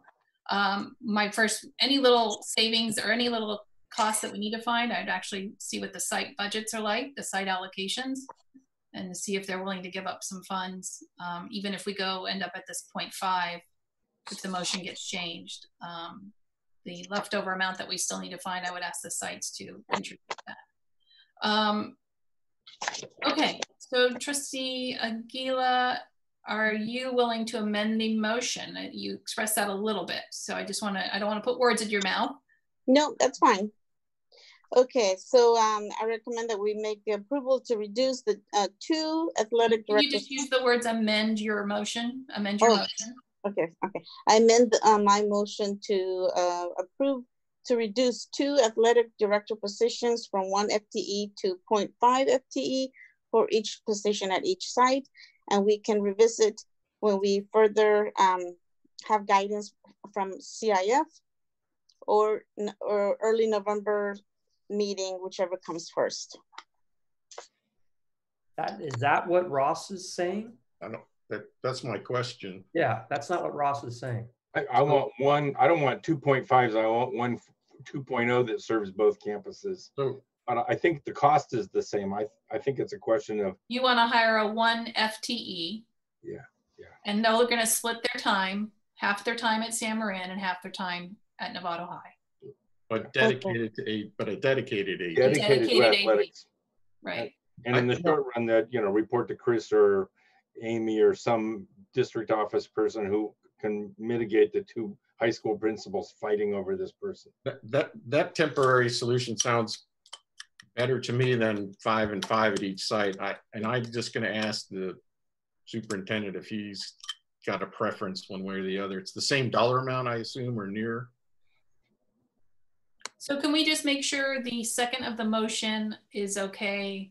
Well, hold on. I mean, just maybe for the record, let's just go through Maria's motion, and if it's going to go down, it goes down, and then move on to a clean motion instead of this one getting all muddled up. Is that okay?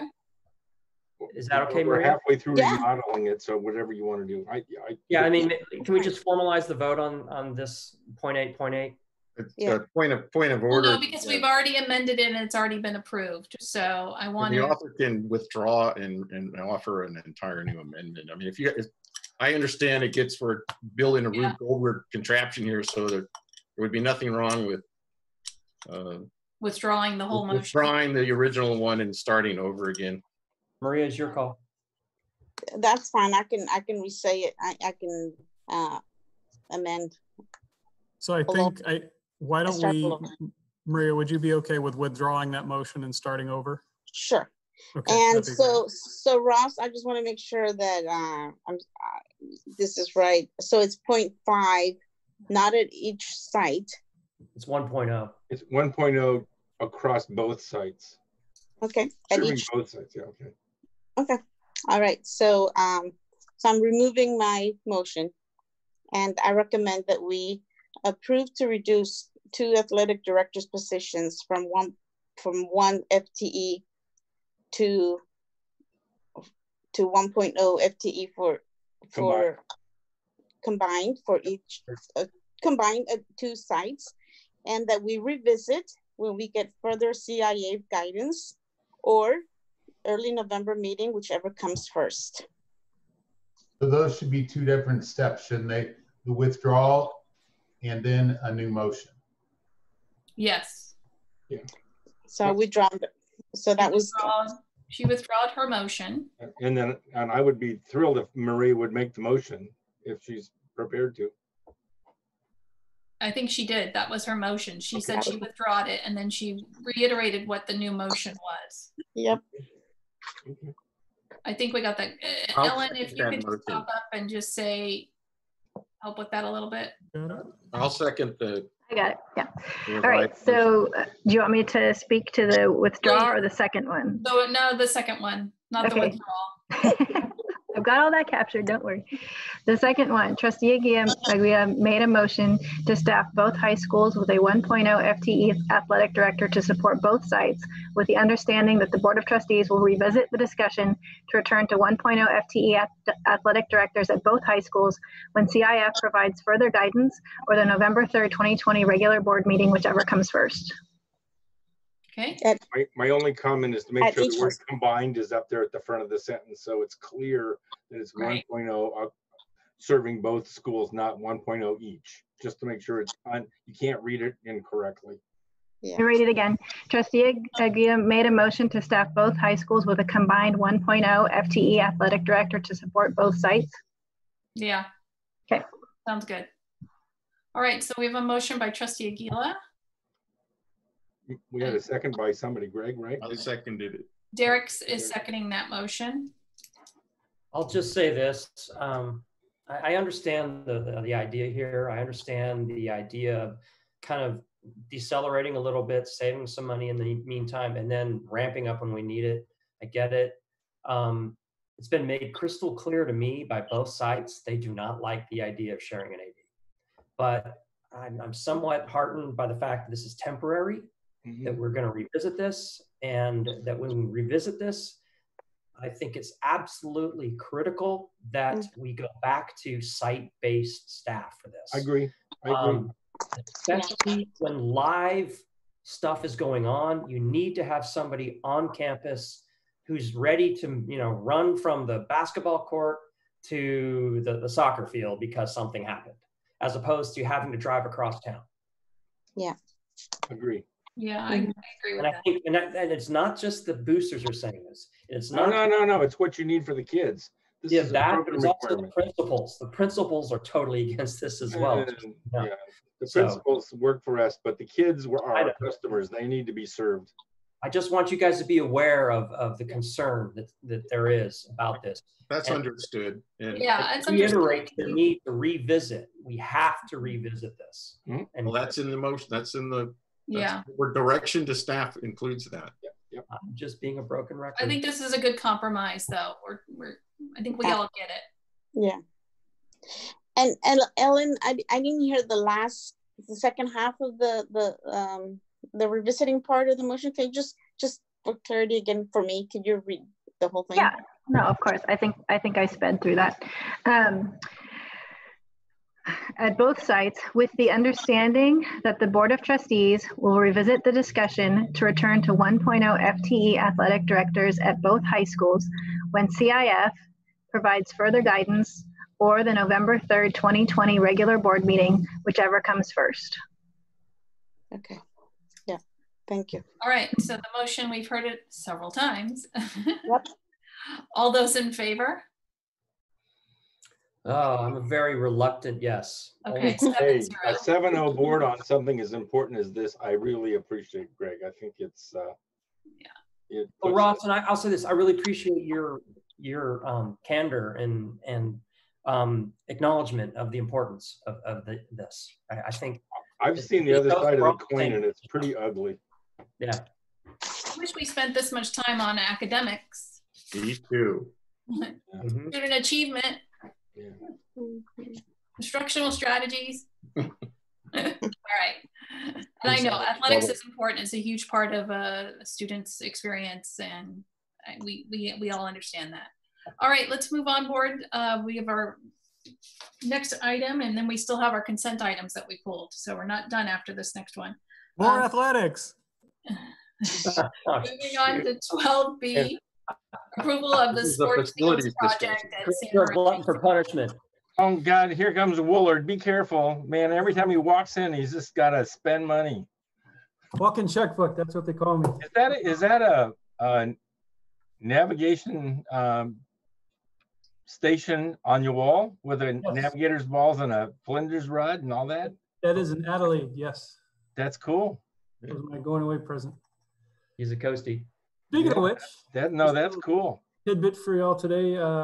August 4th is called Coast Guard Day because on August 4th, 1790, our good Secretary of Treasury Alexander Hamilton created what you call the Coast Guard. So it's 230th anniversary. Well, that's great. Thanks for telling us. Yeah. That's right. You know, revenuers out there, trying to collect taxes. Dang revenue. Well, thanks for having me tonight, trustees. I appreciate it. Go pretty quick. Tonight, doing a little bit different. Usually we come to you for projects that you've already approved in concept with a basic budget. We come back at this point with a schematic design to give you the updated cost, construction schedule, and a little bit of a design to get your approval. That at this point, because of the nature of how this project has progressed, I would like to present tonight a little bit of background information on the athletic fields project at Sarah High School, get your approval for an updated kind of project budget, and then come back to you on the August 18th meeting with a full schematic design for the same project if you approve tonight's request. So with that, I'd like to give you a little, I can remember how to share. There we go. A little presentation. Can everybody see that? Can everybody see that? It's Yeah. coming. Yeah. Cameron High School sports fields. Perfect. I had some problems the last time I presented. So real quick, to give you some background on this project, just to refresh your memories. You all approved this way back at the beginning of May 2017 of the bond as a phase 1 project to construct at the time a second synthetic turf practice field at each high school. And then October 2018, due to some decisions regarding some athletic field projects at Nevada High School, this project was deferred until after 2021 or after.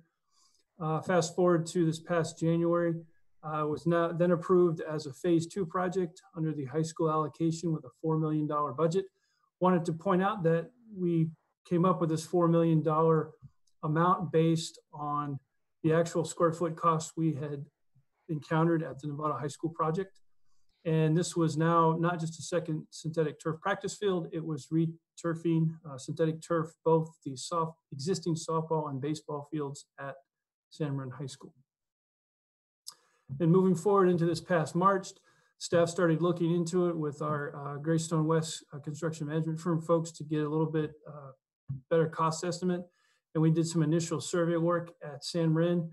Surprise to us, we found that even the existing baseball and softball field have between a 3 and 4 foot elevation between home plate and outfield fence, a little bit more than we expected. So using that work, we updated the project cost to about $5 million. Then moved to May 2020, we did some additional survey work, and then we hired under contract the landscape architect Carducci and Associates Incorporated, who did the Novato project for us. And between them and Greystone West, we really dove into almost some design aspects of this to make sure we were fully aware of all the issues and challenges at this site for these two fields. Again, we found some more challenges for the baseball fields. As an example, we are framed in by the boundary of the school and the hill up to that neighborhood behind the school. We have some drainage issues we knew were there, but found they're a little bit more of a problem. And we honestly were running out of real estate to meet the slope issues to do proper drainage for a synthetic turf field. And by that, I mean, instead of getting a 4-to-1 slope to get a distance to properly drain, we would have to do a retaining wall because the depth would be too, or the difference in elevation would be too great to do with the slope before we ran into the property line. Again, caused a little bit of cost increase, got up to $5.8 million. And finally, this past month, we really dove into a detailed design with the Greystone West and the landscaping architect. And as we actually ran through probably 3 or 4 different design options, including where the slope is, where the midline is. As an example, at Novato baseball field, the field drains from home plate and slopes downward to outfield and flows that way. We looked at using, if you drew a line between home plate and center field fence and then went to the left and right, sloped away that way. We've looked at a line through first and third base, sloping away that way. Looked at many different options and many different details. And finally, with the detailed survey work we had done and realizing the amount of soil we had to remove and cut and fill, we ended up at $6.25 million to turf both the softball and baseball fields at San Marin High School. And in addition, we also, in talking with Trustee Millrick and some other concerns at the back end of the San Marin campus, we're also investigating the fire protection system, basically the fire hydrants that go back at the campus there, and if we can extend it back to get fire protection for the, I believe it's the Sonic owned facility that we have equipment in the back that runs all of our internet and data. So with that, wanted to give you a little update on kind of where we are with our bond program contingency fund. It was approved as part of the 2016 facilities master plan. We had a estimated amount of money in there. And as we've morphed and progressed through the bond program, currently we have about 2.18 million in this contingency fund. This is for the bond program. It's not tied to any project. Of course, this project's now going to need about $2.25 million at the, I'm sorry, the program contingency will increase to over $2.25 million once we post the end of year interest from this year. Just to let you know, this pot of money is sourced from interest payments on the 2 bond issuances we've had. We've had Series A and B. As you remember, Mr. Hawkins presented earlier meeting this year, potential for a next series issuance. We might do one more series, a C series in the spring of 21.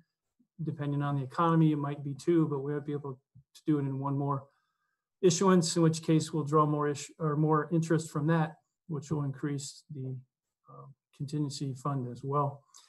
And so my point here is we currently have 2.18. We expect to exceed 2.25 by the start of next summer. So current options we looked at for first how to reduce the cost. Obviously, it's not do one of the fields. If you compare the softball field and the baseball field at San Marin, the baseball field's in a little bit worse shape. The backstops at the end of its service life. We've had some other drainage challenges up there. So we'd recommend if we were going to do one field only, we'd do the baseball field. Roughly, that's about $4 million. Some negatives to this, of course, if you do two separate projects for two fields, you'll mobilize twice and drive those prices up. Field maintenance will be required on the softball field until it gets turf. That will drive cost up. So in essence, to do two projects separately, you will end up costing and spending more money than you would if you did it together. And of course, there's legal concerns if you do the boys baseball field first and not the girls. There might be some Title IX discussions and concerns. So for all those reasons, we would not recommend doing this as a cost savings measure. So with that, we wanted to look at how could we get this project done at the new estimate of $6.25 million. We recommend we do use the bond program contingency, and that is one of the options. It will be up to $2.25 million by the end of the school year, beginning of the summer in 21, and fund this project that way. Another option you can look at as a board is to shift funds from other approved Measure G bond projects or allocations. We don't recommend this because these are already tied to either specific projects in planning and or underway, or approved and allocated to each of the allocations, like the middle school level or the elementary school level, deferred maintenance and those kinds of things. So again, the star represents our recommendation is we think at this point in time to get this project done, we'd recommend using the bond program contingency on this project. So with that, in a nutshell, is our recommendation. So before I answer any of your questions, just to summarize, staff is recommending approval of an increased budget to the San Marin Turf Fields project for the baseball and softball field from $4 million to $6.25 million. And staff recommends to fund that difference of $2.25 million to use the bond program contingency fund that currently has about $2.18 million and will be to $2.25 million before the end of the school year. And one last point is currently we're looking at any option we can to decrease this budget from 6.25 to less. Our goal is about 6 million. We will bring an updated budget on the decreased side to you at the schematic design presentation next board meeting if you approve our recommendation for this request. With that, I'd love to answer any questions or address any concerns you might have. Trustee Miller. Thank you. Make sure I'm off of mute. Two questions. Did you include the cost of that additional fire line that we talked about in that number? That number currently does not include that, but I do know that the main potable water line runs through, as you do too, runs from the back of that neighborhood on the north side of campus down. It's not too far to add, but at present we're currently working on that, and it did not include that in this particular. So you're going to have an estimate for that number because there's a high pressure line right next to the tennis courts that's available. That was installed 20 years ago. That's to serve that whole second neighborhood, just north of the PG&E power station. Mm-hmm. So I mean that's how it goes through there. It goes just misses the power station to serve the neighborhood. So that's how far you got to go. Okay. We'll bring that. So we'll wait. I'll be interested in that effort because that's there's financial issues in production. The second question that I think is more interesting to everybody else is what was the estimated cost for the upper field soccer pitch practice area that is not included in the scope of work? Now, the bigger change to me is you're doing 2 ball diamonds, but you're not doing the second soccer pitch. So the good news is San Marin's got lights on the field and they can stack their playtime. The bad news is that field looks like hell. Correct. The upper field would remain grass, which we currently irrigate and maintain for PE classes and extra practices, as you mentioned, for the football. Did you ever get a guessing numbers what it would take to turf that field? We did not. It actually has the worst elevation difference. We did survey it. It has a 9-foot elevation difference for that second baseball field between home plate and right field, which is amazing. So if you ever wonder why people are slow running the bases on that pitch, it's because they're running uphill. But I guess not for this conversation, but I'd be interested in knowing what that guessing number is for future discussions. I can definitely get you some more information on that. Thank you very much. Yeah, we had that discussion at one point back in, I think, 17 or something like 2000. Yeah, and I think they know more now when the elevation differences have grown. And I don't know if somebody's sneaking dirt in there at night and stacking it up, or. I can say, Trustee Milrick, that we did look at moving the baseball field to that upper field location as an option for maybe reducing costs. And it turns out, as you just noted, we had to move more dirt. The problem was with the slope field, you have a lot of cut and fill. And if you cut one side and fill the other, it raises the level a couple of feet, which causes some access issues when you need to get people to that field. So what savings you might have in not hauling off that dirt, you lose in building the extra access. We looked at just about any option we could, and it turned out that putting the synthetic turf field at the existing location was less expensive than putting anything on that upper field. Okay, so one additional point. When we did the stadium field, staff had this great idea. They were going to save haul costs by not taking the dirt off the field, the stadium field, and up to the dump. They piled it all around the campus. So there's this berm all around San Marin campus, which is the interesting part. The interesting part of that is no one ever did any soils work to see if that additional load would compress the soil and destroy the foundation on all the buildings on campus. Conveniently, the soils up there are in good enough shape that we didn't, in fact, actually just break every foundation in every building by trying to save a few $1,000s. We got very lucky, and I can tell you, Trustee Milrick, that at both Novato and San Marin, we've removed half of that soil because of the science buildings. We've had to haul that off because it was in the way. Yeah, so now we're paying for the cost, but we never assessed the risk of piling it there to begin with. One of our landscape leads decided that was a good solution, and with no soils work done at all, it's just. For the record, we are not recommending that with any of these options. Yeah, okay, sir. Thank you for clarifying that. Thanks. Other board members? Trustee Gasson. So thank you. You answered one of my questions about if we can move something. So that seems like a big no. If we can move, if we can move any of it, I mean, okay.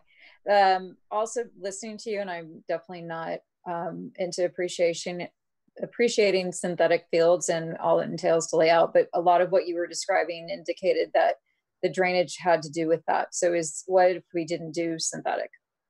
Is that an option?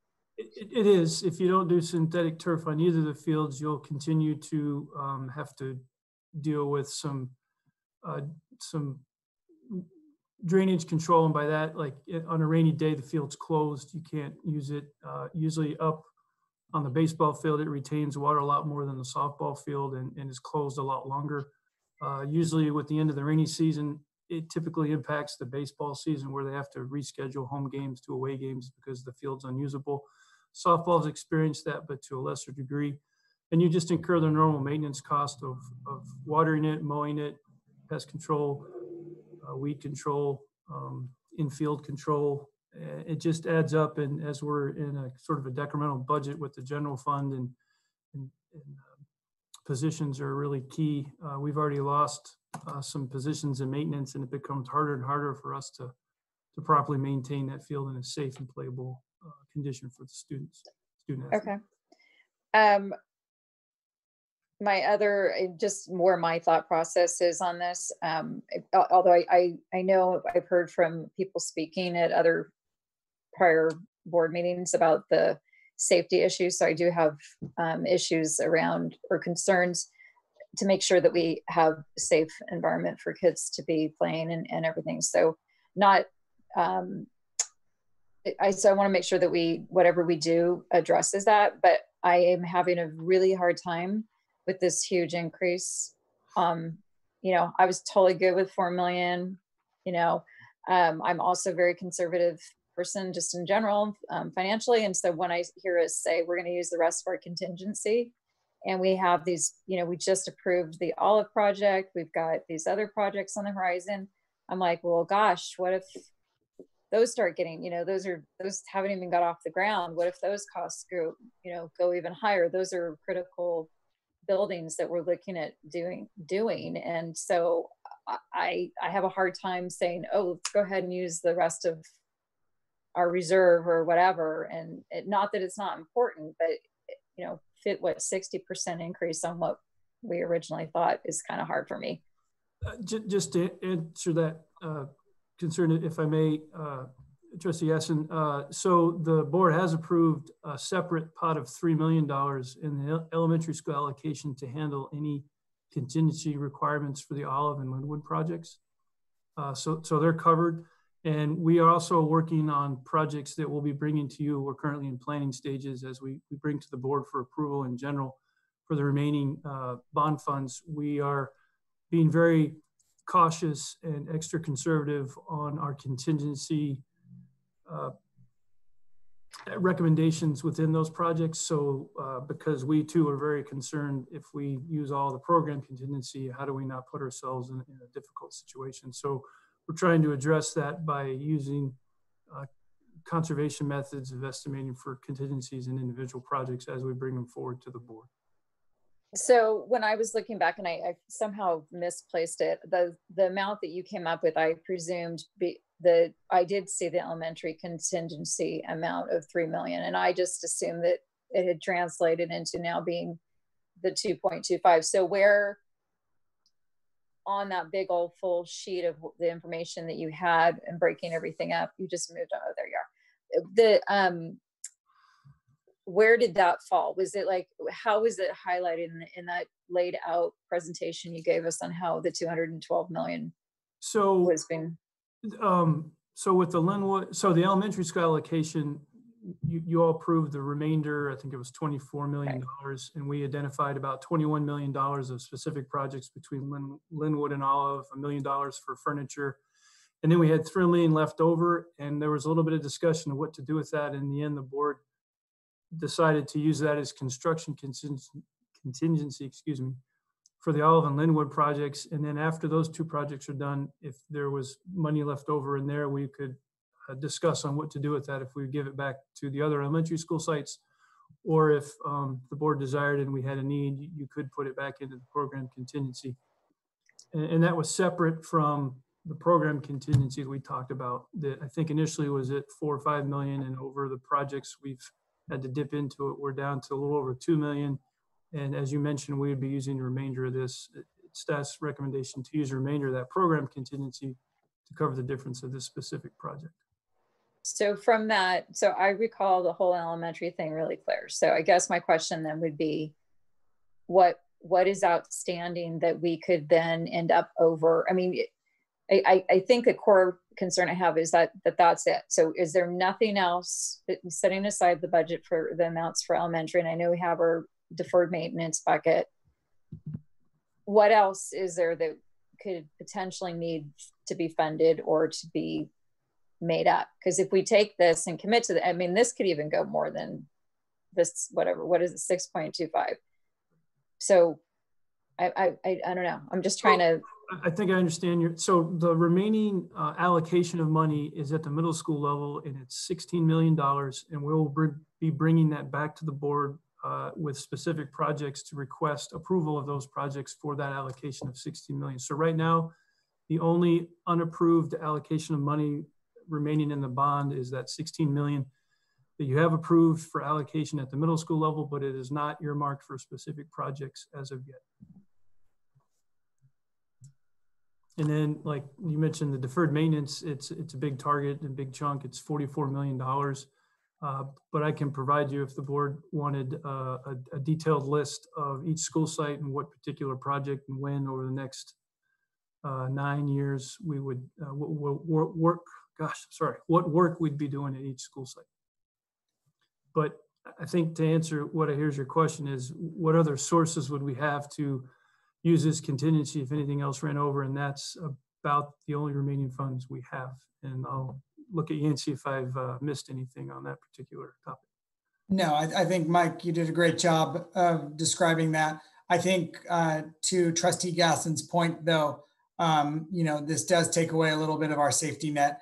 And so as we allocate those middle school funds, we're going to need to ensure that we're adding proper contingencies or holding back some of those funds until we are under contract on some of the projects, so that it's well known that we're under there, or we build up additional contingency through interest income or other state bond funding if that arises. But it's a very good point, and we have looked at that, but we are in construction or through schematic design through a very large portion of the bond. But point well taken that we need to be very careful and conservative on these next projects, which the board did on the Olive and Linwood projects, putting aside that money. And I would recommend a similar process for the middle school allocations as we move forward this fall. I'm in agreement with Trustee Gasson. It's a concern of mine. I can handle a change order. This I can't handle. This is a huge discrepancy, and I hope that we don't see this again in the future. And unfortunately, I think maybe if we do, I probably won't support it. We need to get the numbers right. And I know these might have been unforeseen circumstances, or we just, as you pulled the layers back, things were discovered, or but this project needs to be done. I'm going to support it. It needs to be done. I'm going to support staff recommendation to use the contingency, but it's a red flag that we don't have too many pockets to dip into if this happens with another project. Mm-hmm. So Trustee Mack and then Trustee Gasson again. Thanks, Mike, for putting this together. I shared Debbie's concern that I had concerns with the $4 million from the beginning. I had concerns in the community about the $4 million from the beginning and questioned it, multiple times. And here we are. But, it's like complaining about the weather. It happened. It is what it is. We can't do anything about it. I just wish we were able to get on it sooner. But then again, we have the resources we have.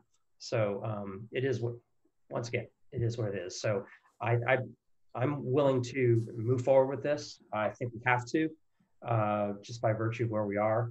I would point out the whole thing about that upper field that's not getting done, if you will. Mm-hmm. I do believe that Tony's team, one, they're very well run. They do a great job now relative to what we had done in the past. So that helps. Two, their scope of work for those kind of fields is dwindling a little bit.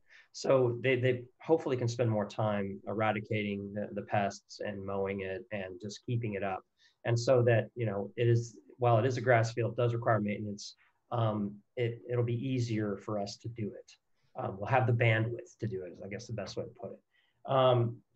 Question for you though, Mike, in terms of the scope, am I correct to say that the softball field really is just going to be the turf? No need for really anything else in terms of fencing or backstops or anything like that?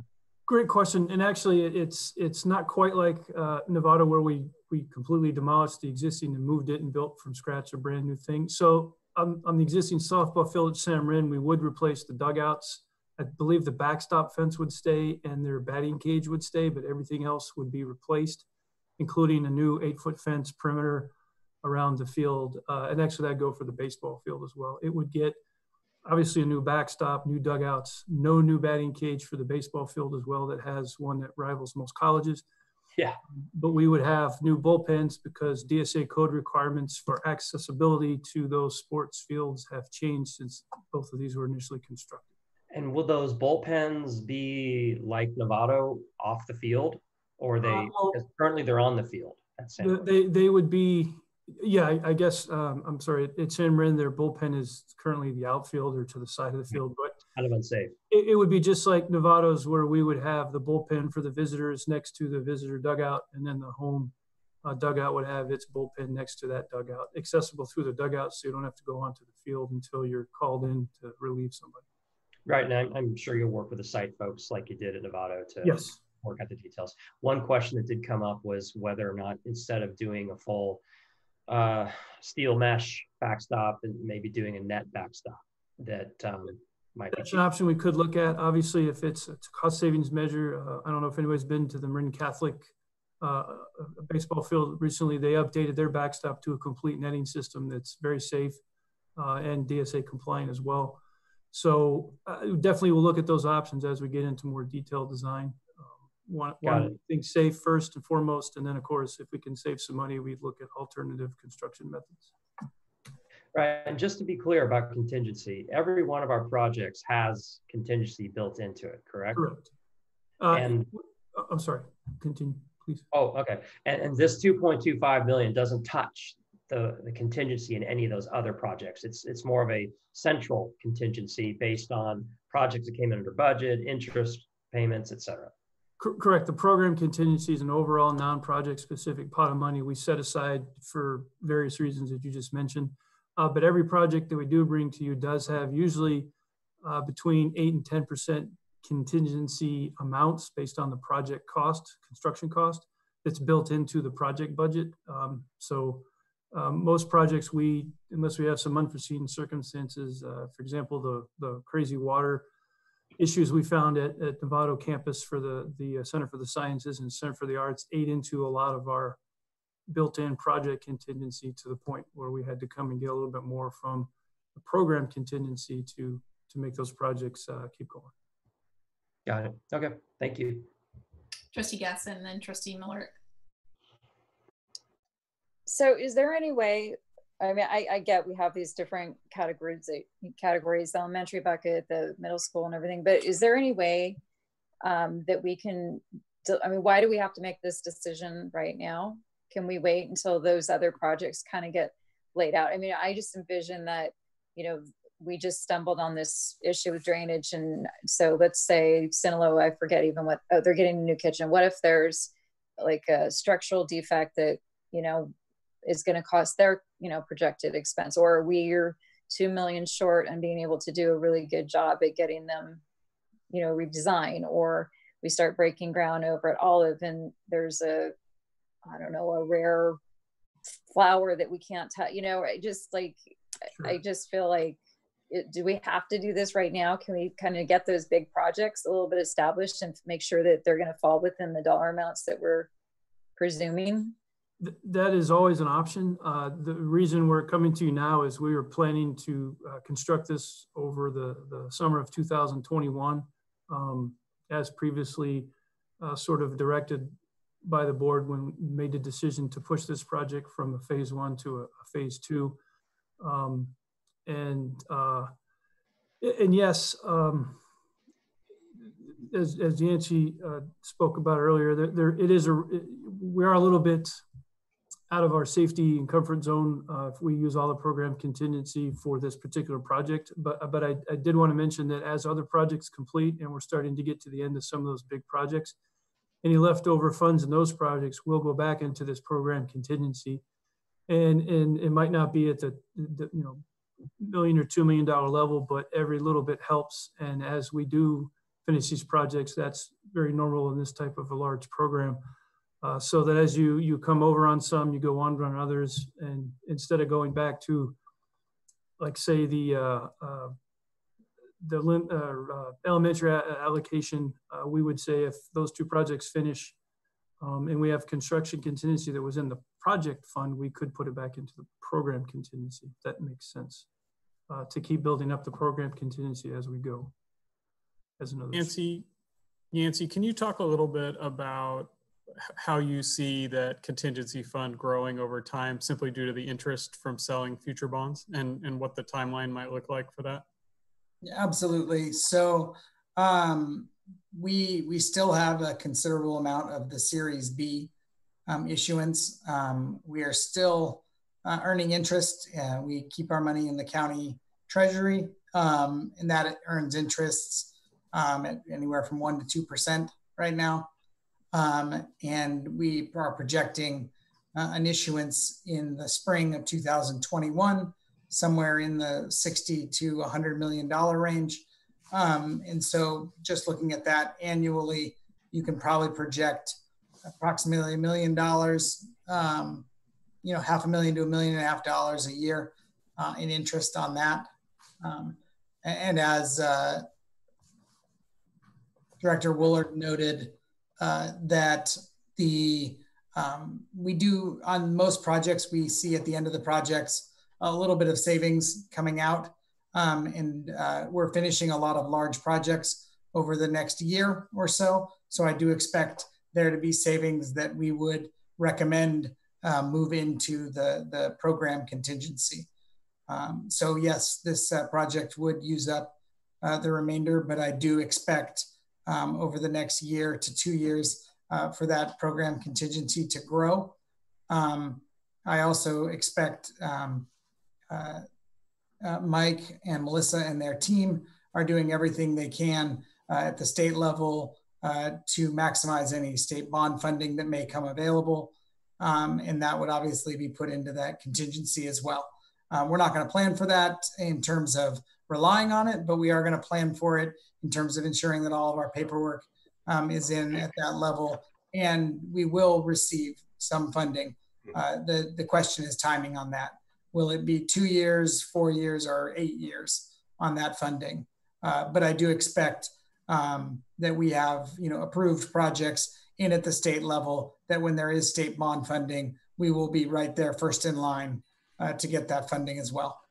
So I hope that clarifies a little bit, Superintendent Koska. Thank you. Anything further, Trustee Gasson?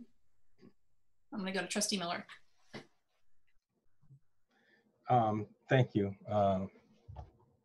President Butler. We're getting down to the end of our $200 million worth of funds. And we're having conversations now that we're asking tough questions. And, you know, that we have a project that is going this far over budget. And oh, by the way, the upper field isn't even being included. I think really looks to the fact that we didn't do a good survey of the amount of earthwork that needed to be done on those sites early on. And that probably was something that we should learn from and not do again. We should have a better, our engineering estimates should have been better, should have been closer. But we have, as we look at what we can and can't get done, the safety margin really comes down to being things that we're not going to be able to do that we plan to do.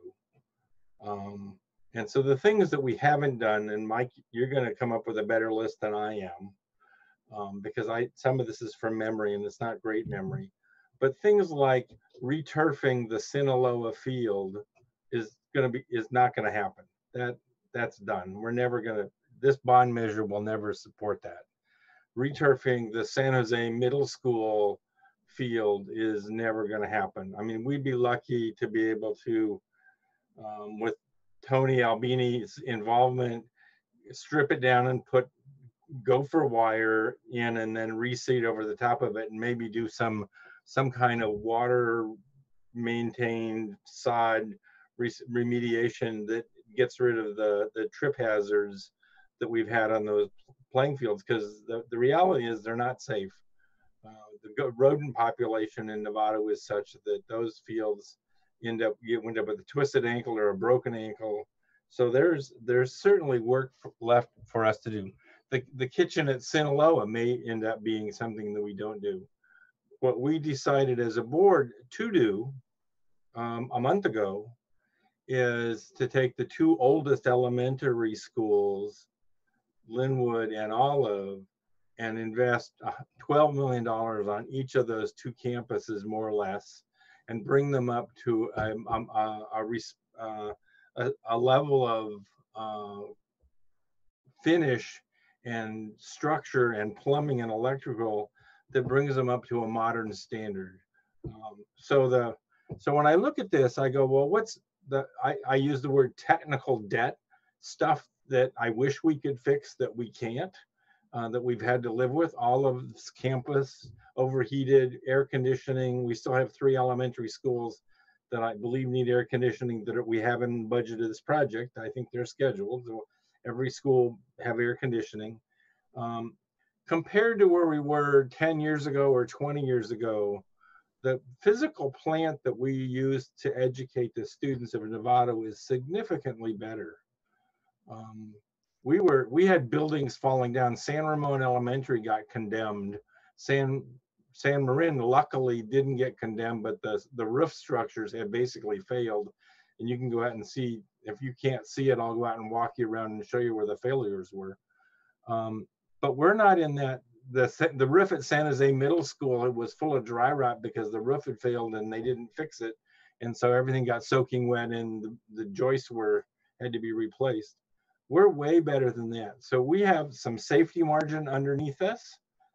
If it turns out we spend all of our available cash and we go to the state, as Yancey has suggested, and in 4 years, we get some matching money and it goes back into the funds, we're still closer to the edge than I think we should be. That's uncomfortable. I would like to have, I've been here when there was no money and we had to sell property in order to fix the San Ramon Elementary School. And we ended up selling property for $3 million and we should have gotten $9 million for it because we got forced to do it. We're kind of stepping up to that line now. The difference is the buildings are in far better shape. The difference is we have some future funds coming from state reclaim. We might have to think about a board 10 years from now might have to think about, it'll be too soon to run another parcel tax, but maybe we'll have to sell a piece of property. We're getting up to I don't think that anything is going to force us into that. The downside I have here is San Marin property owners paid for the bond measure, just like Novato High property owners paid for the bond measure. We have a performing arts center at Novato High and one at San Marin. We have a science building at Novato High and at San Marin. We have 3 gorgeous fields at Novato High, and we've upgraded the stadium. At San Marin, we've upgraded the stadium, and maybe we're gonna fix 2 ball fields. We are in a situation where if we go back out to the community 10 years from now and they say, well, did you treat us fairly? We didn't treat the north end of town fairly. So I think we have to stretch to figure out how to make this happen. I think it's uncomfortable. I wish we weren't in this place. I wish we had saved some money someplace else. I think we're not going to be able to serve the middle schools as well. But I think we can't go, I think 10 years out when we go to the community, San Marin's going to say, you know, you took care of the south end of town. We learned our lesson. You're not going to get another parcel tax, a bond measure passed in our neighborhood. So I think that this is a stretch. I think we have to stretch. I think it's not impossible. I think it's a stretch.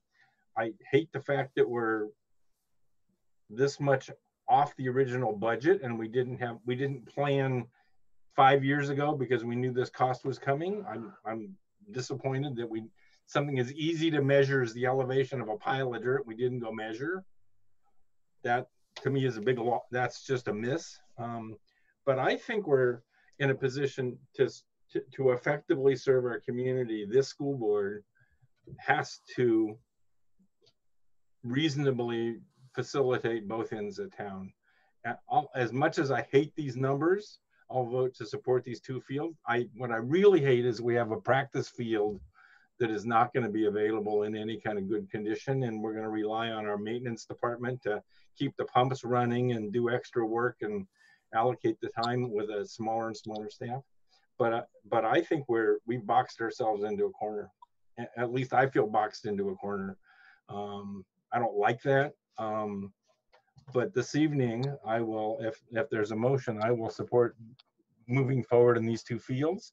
And I'll tell you, if 6 months down the road, there's some other horrible thing happening and we haven't let the contract on these, I'd be more than happy to have all the plans drawn and have DSA approved and stop this if we have to stop this because of some horrible cost overrun. But my sense is the campuses are in pretty good shape. And I'll tell you, this afternoon I talked to Tim Rocco, and I asked him how are we doing on network and classroom improvements, and as much as we've squeezed those guys for money, he says he didn't squeak real loud. So I guess I see Chris's hand going up in there. Maybe I want to hear from Chris as well, because I think we're making some balancing choices here that are the uncomfortable ones that occur at the end of a program. I'm just going to jump in and make a motion to approve this, but I just put that Let me hear from Chris first. Trustee Miller, you're over your 3 minutes. Come on now. Oh God, okay, I'm sorry. I just really briefly, I just want to say, Ross, I've heard your horror stories of what our schools looked like in the past, and I can guarantee you that right now, without doing any more deferred maintenance projects, they're in better shape than what you described. I can't speak to what they looked like or felt like. Yeah. We also continue to have $44 million in a budget to do all those deferred maintenance projects that we know we're going to need over the lifespan that you're talking about. Yeah. So we've had people walk those campuses and find those potential catastrophes, and we budgeted to solve them. So not only are we in better shape right now, we've got $44 million to make us in even better shape. Yeah. So we should all keep in mind that we do have that as a safety net of bringing all of our districts all of our buildings up to a great standard. So now, Trustee Mack or whoever. I'd like to make a motion to approve this. I'll second. All right, Trustee Cooper is a second. Now discussion, Trustee Gasson. So I just feel compelled to respond to something Trustee Millrick said. And I think, the statement about, what if we go out for the next bond that, San Marin families may not, or that area won't support us in the inequities. And I've just got to speak up for the school sites, the elementary schools that also feel that the high schools have gotten all the money and that they've gotten nothing. And I cannot tell you how painful it is for me, having gone through all the bond process and sitting through those meetings and having this elementary schools being so excited because, things that weren't functioning and, they had all these opportunities and that was what they thought. And now they're at the bottom. I understand how things have evolved, but if we're going to talk about who's going to be supporting and who's not, there's a lot of unhappy elementary school parents out there right now too. So I just felt I had to say that. All right. Thank you, Trustee Gasson. So we had a first by Trustee Mack. If there's no further discussion, and then a second by Trustee Cooper. This is approval of the sports fields project at San Marin High School. All those in favor? 7-0. Okay. Yeah. Thank you, trustees. There's still hard times ahead. So, and Chris, thank you for thinking through that part of but yeah. Painful. All right, I'm going to move on. We have 3 consent items, and the first item was pulled by Trustee Gasson. This is 13B, the personnel action. Right. I was hoping that we can offer some. I had notes. What's the word I was using? Transparency over Mariah Fisher's. Notation there on her change of from 4 point to 0.6. Sorry, I'm not articulating this well. Going. I think I understand, Trustee Gasson.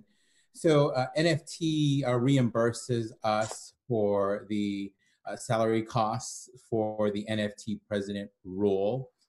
Currently, this role, or this past school year, that role, and historically, I believe from what I understand, several years has been a 0.4 FTE. So that individual is released for union business to conduct that work.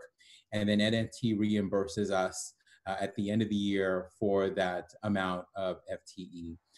NFT has made a request, or actually wanted a 0.6 FTE for its president for the upcoming school year.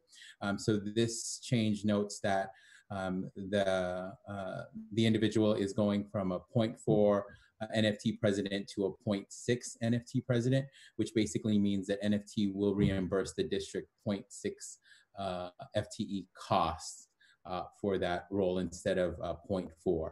The individual also will still have a teaching assignment at their home school site. Thank you for providing that information. Okay.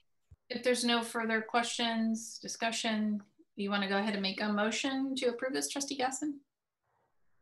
Sure, I will approve or make a motion to approve the personal action report for August 4th, 2020. Okay, so first by Trustee Gasson. Second.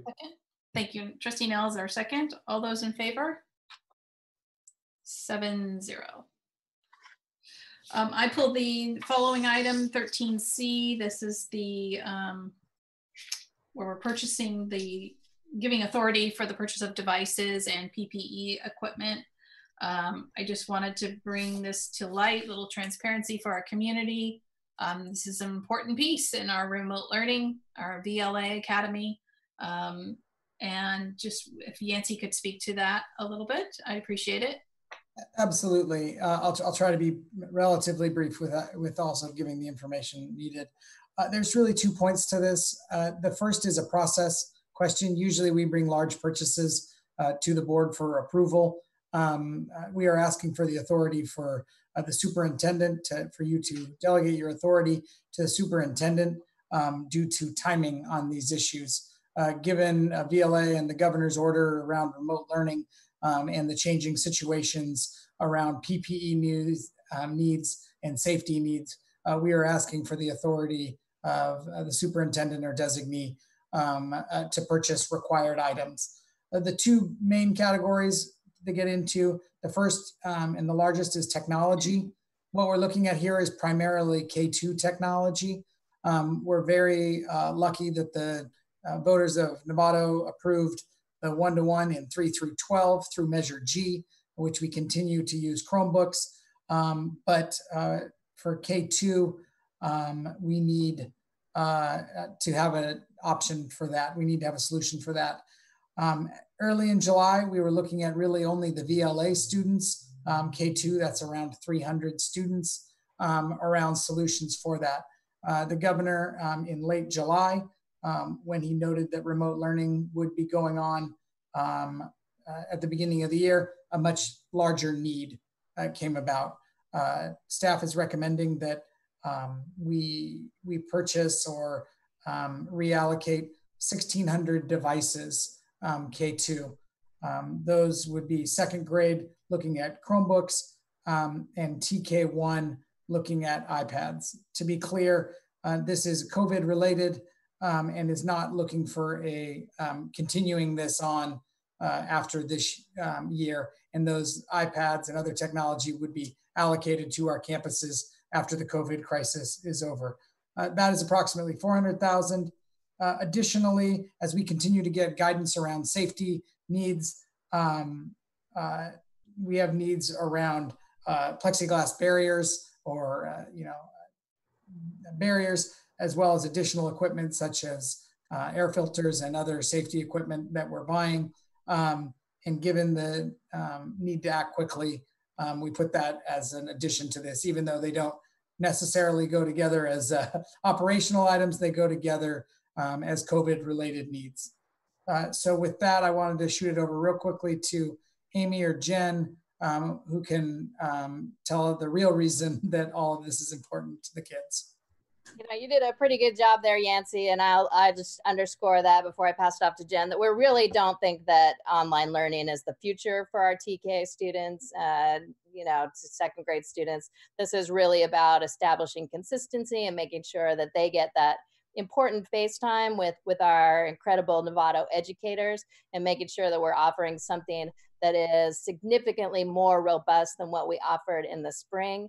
And given the fact that we will be starting with remote access, we feel like it's imperative to do everything we can to get devices and facilitate that content for those younger students.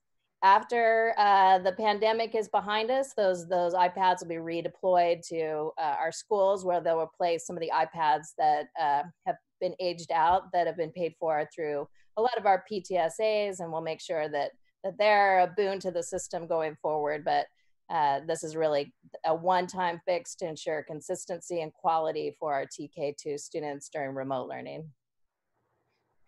And then either one of you could add about talk about connectivity.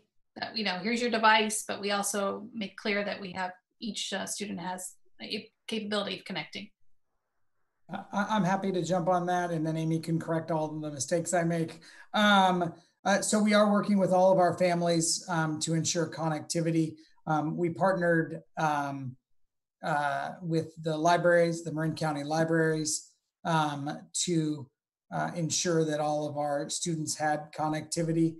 We've also worked with Xfinity, who has been very kind in opening up their Wi-Fi. So we've been working with families who have access to the Xfinity Wi-Fi, as well as wireless hotspots, and I believe issued about 100 in the spring, and those go for a full year. So they will have access to that throughout this school year.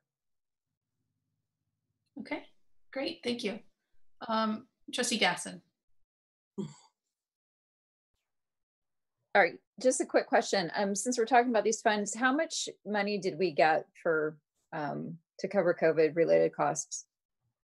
The learning loss mitigation, we just received our allocation estimates from the state, and they equal $4.2 million, which on the surface sounds like a pretty good amount.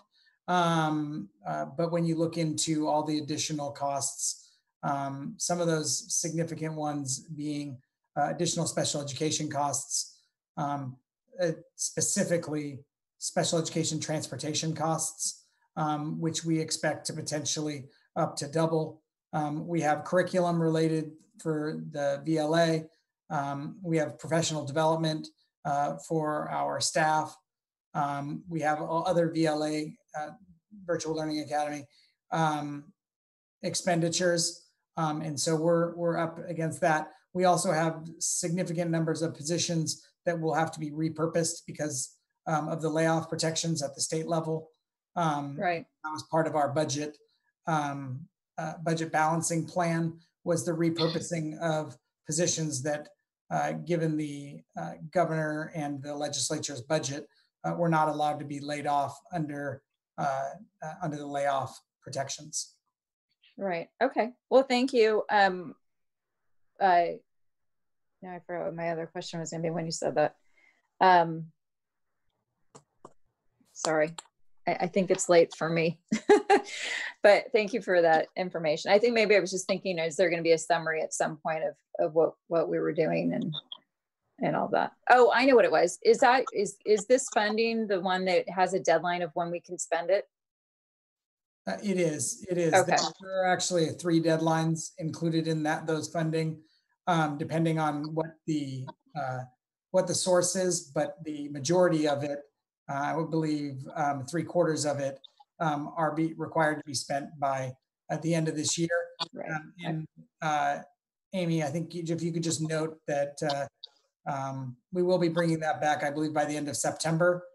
If you could just note that real quick. Okay. Perfect. I appreciate all that information. All right, nothing else. I will make a motion to approve this item. Second by Trustee Millerick. All those in favor? 7-0. Last item. This was pulled by Trustee Aguila. This is item 13M. Yes, this is, yes, correct. As much as I really like this Indigo program, our students participated, our teachers have been able to participate, even the board participated in these. Can somebody answer, is it $5,000 that's going to cost for this year if we approve it? So I can clarify that the cost of Indigo is typically $27,650. We've made some shifts this year to decrease that by approximately 50%. It's actually 48% less. And that's due to the needs in remote learning. We don't have travel expenses, so on and so forth. So we'll be shifting to a fully virtual platform, which I think actually might serve our needs in the future as well. And that's the only expense that comes along with this course anymore. If you recall, it used to have an additional $10,000 a year for the college and career readiness assessment platform, which we stopped doing, and we implemented our own portfolio system that we built with College of Marin. And so we lost that cost last year as well. So it would be $15,000 annually for all 3 high schools for this year. Mm-hmm. Yeah, I just don't, I don't see that would be a need right now. And so I don't want to approve it for this time, not during this time anyway. So just as the part of this that is significant for the schools is the relationship building with the teachers, but also yeah, I get, yeah, it's a great program. Yep, I get it. It's just we're trying to cut expenses, and so there you go.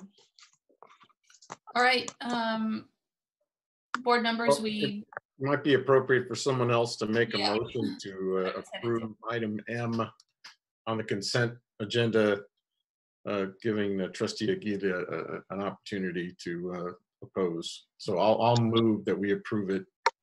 Okay, thank you, Trustee Nell. A second by Trustee Cooper. All those in favor? So I have 6. Those opposed? 1. So 6-1 with the Appreciate the idea, Maria. Sorry, what was that? I appreciate the idea. Get it. Yeah. All right, board members, that concludes our meeting for this evening. And our next meeting is August 15th. It's a Saturday. It's a special meeting. It's a closed session item for the board. The next regular scheduled board meeting is August 18th, beginning 6 p.m. closed, 7 o'clock. What's the closed session item we're going to be discussing? Superintendent. What are we going to be discussing on the 15th? Yeah. It's the performance evaluation. It's a follow-up to his performance evaluation from 1920 moving into the 2021 school year. Personal evaluation of this. Personal evaluation, yes. Thank you. Yeah, thank you, Trustee Millerick, for asking that. All right, this meeting's adjourned, board members.